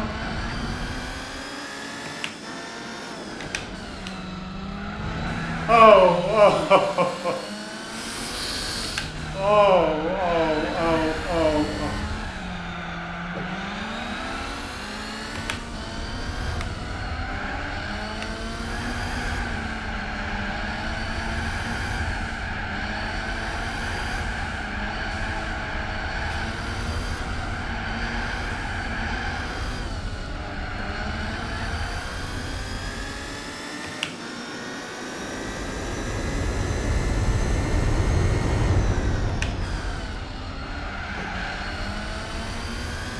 slowly but surely creeping away. That's just because I'm not good enough.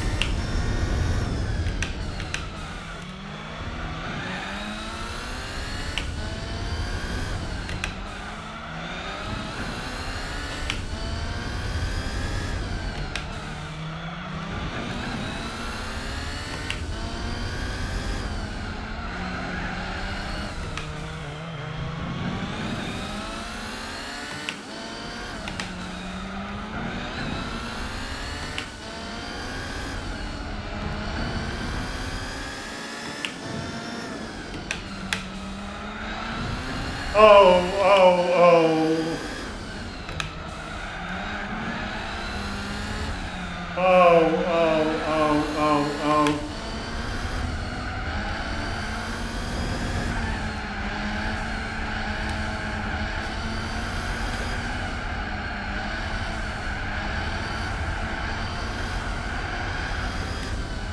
Oh.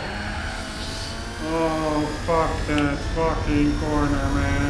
Fuck it so hard. Oh, oh, oh, oh,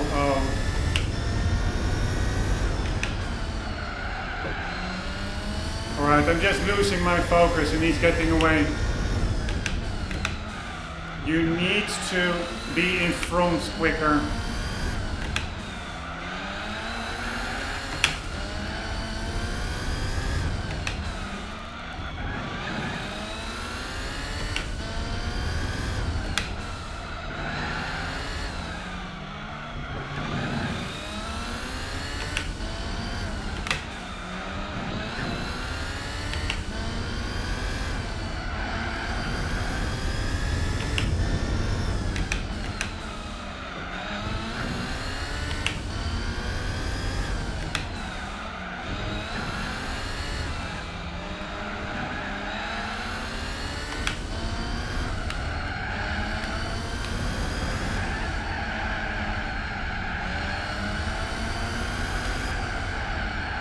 He's just literally blasting away.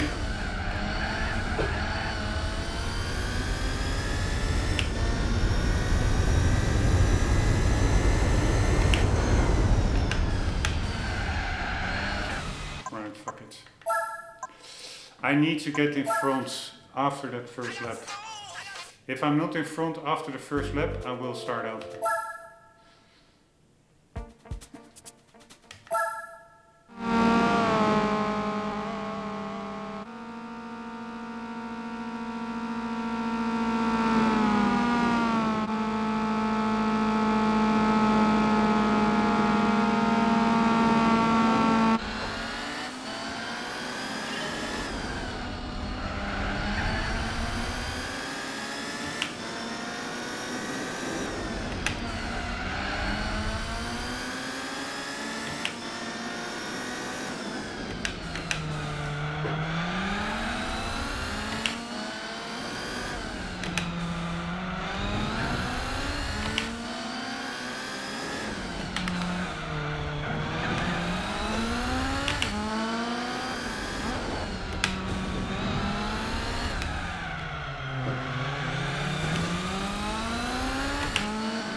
I'm keeping the inside closed, no matter how slow I go, because otherwise he will fuck me over.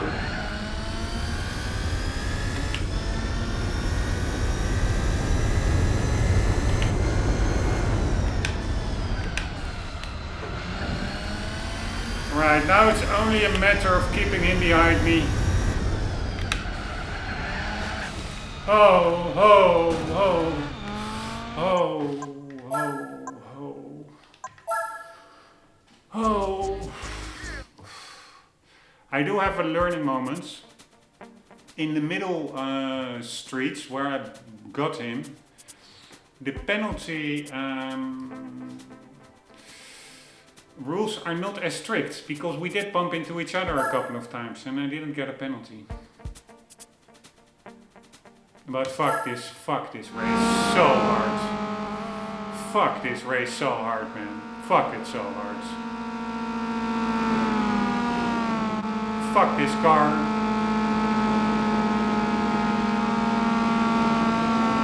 Fuck everything.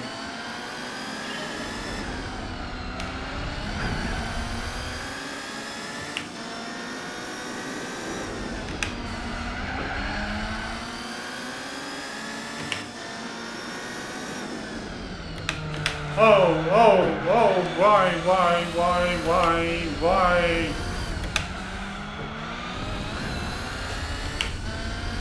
Why am I overshooting that corner that I didn't overshoot earlier with the...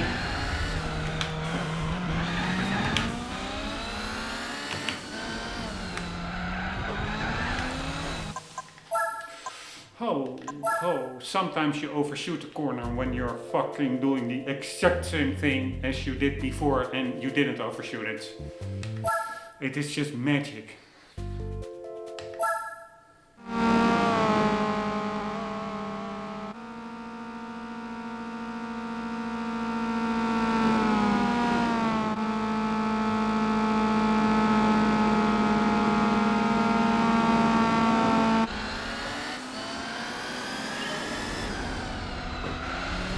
Way too much braking, like an idiot.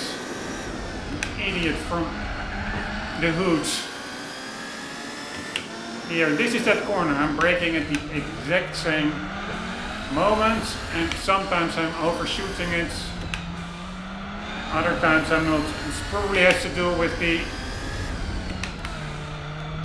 approach speeds. I don't know. I don't fucking care.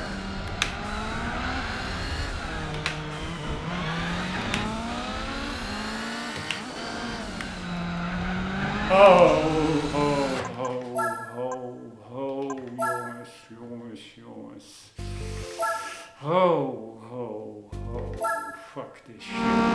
Fuck this shit. I need to take him in that inner section. That is where I need to be on the inside.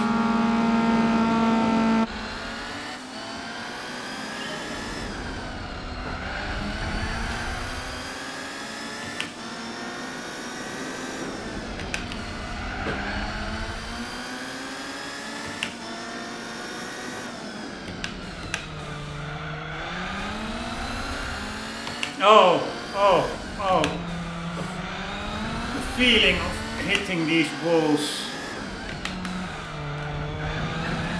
is so annoying.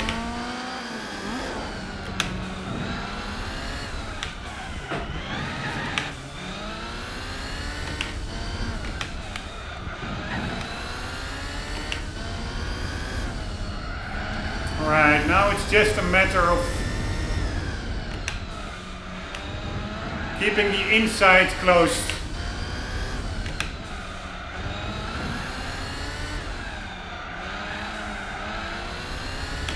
And more specifically in this corner. Doesn't matter how slow I go.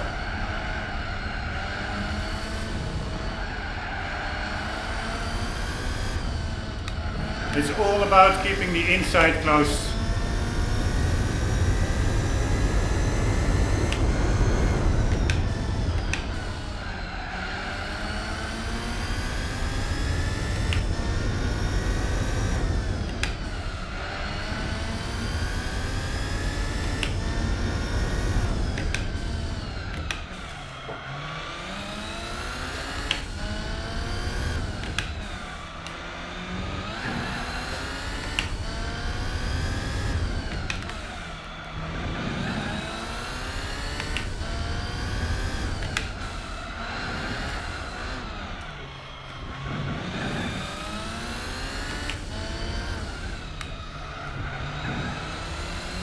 Wrong gear, as usual, why not?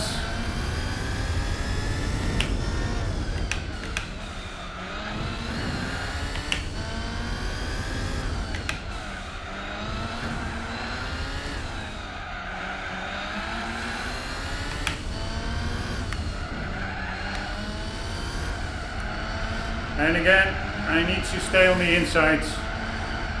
No matter if he's breathing down my neck, really doesn't matter one bit.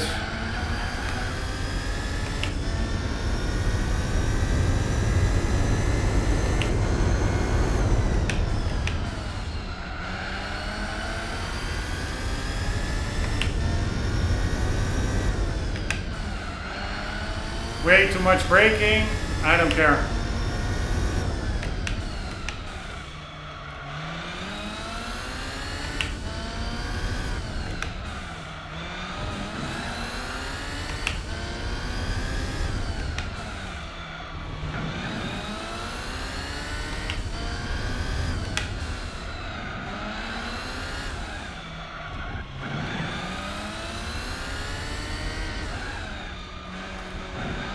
Totally forgot where the track went because I'm an idiot.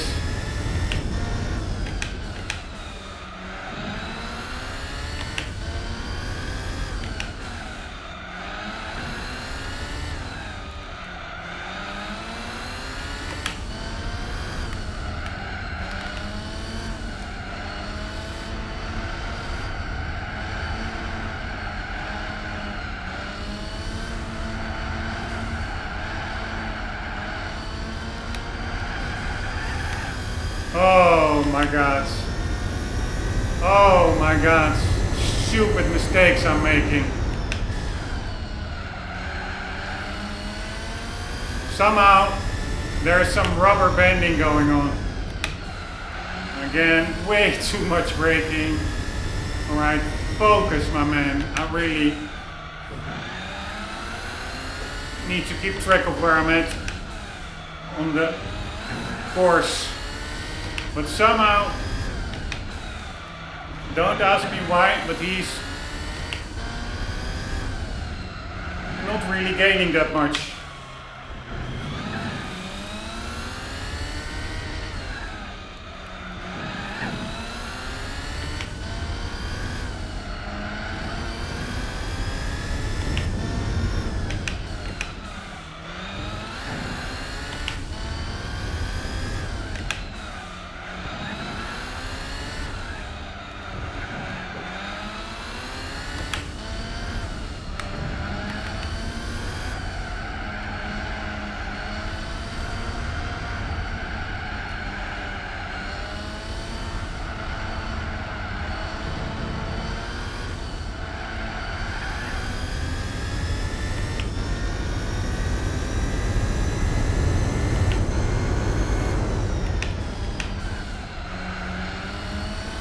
One more lap.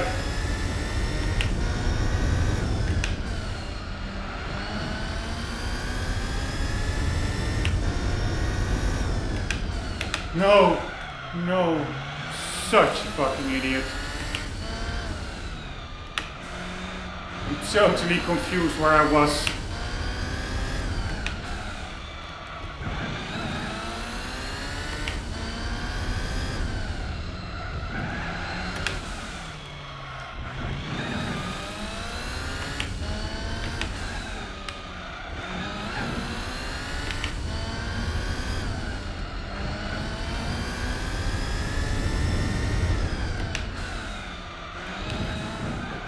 Oh my god.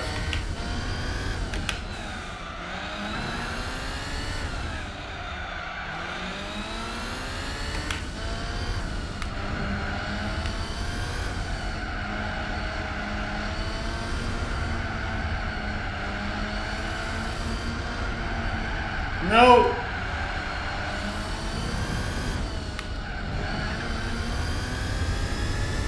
Fuck me. Fuck this race. Alright, this was really a major frustrating race. Let's watch one lap of replay, but then I really want to leave this behind me. Crazy frustrating.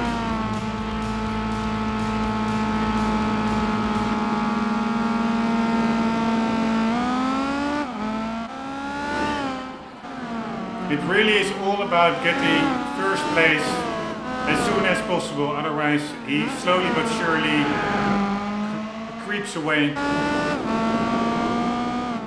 And my tip is that in the middle section there's a little bit less penalty settings, so you can bump a little bit.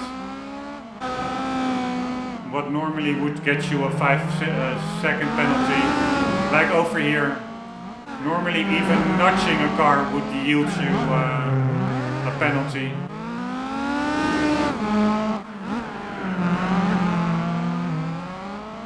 And again, it is what I said before in other episodes, the frustration is super real. But also then once you finally do it, the sense of accomplishment is also bigger, the payoff is bigger. And for that I still commend GT4. Other games are dumbed down, foolproof. This game really lets you feel pure anger, so to say. And I do commend it for it.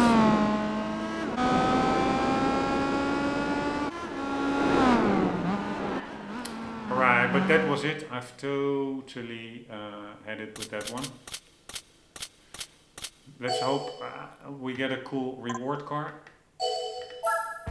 Man, I was not expecting this one to be as hard as it was. Of course I could have taken another car and maybe that made it easier, but I also want a little bit of a fair matchup, so to say. Yes, this is the one I was secretly expecting. So this is pretty cool. We finally have the 205 T16. Because man, this is one of the most epic Group B monsters. Not the most, because there are so many. You have the Stratos, you have the RS200s, you have the HF Integral. There were so many cool cars at that time. But personally I have a bond to this car because I have a 205 1.9 GTI myself in the garage waiting for a restoration done by myself. So I'm really happy with this car.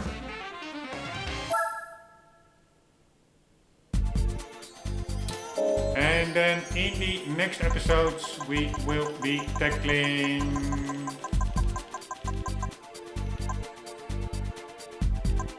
the Swiss Alps in the 205 GTI, I would say, or the T16. Let's get it already in the garage.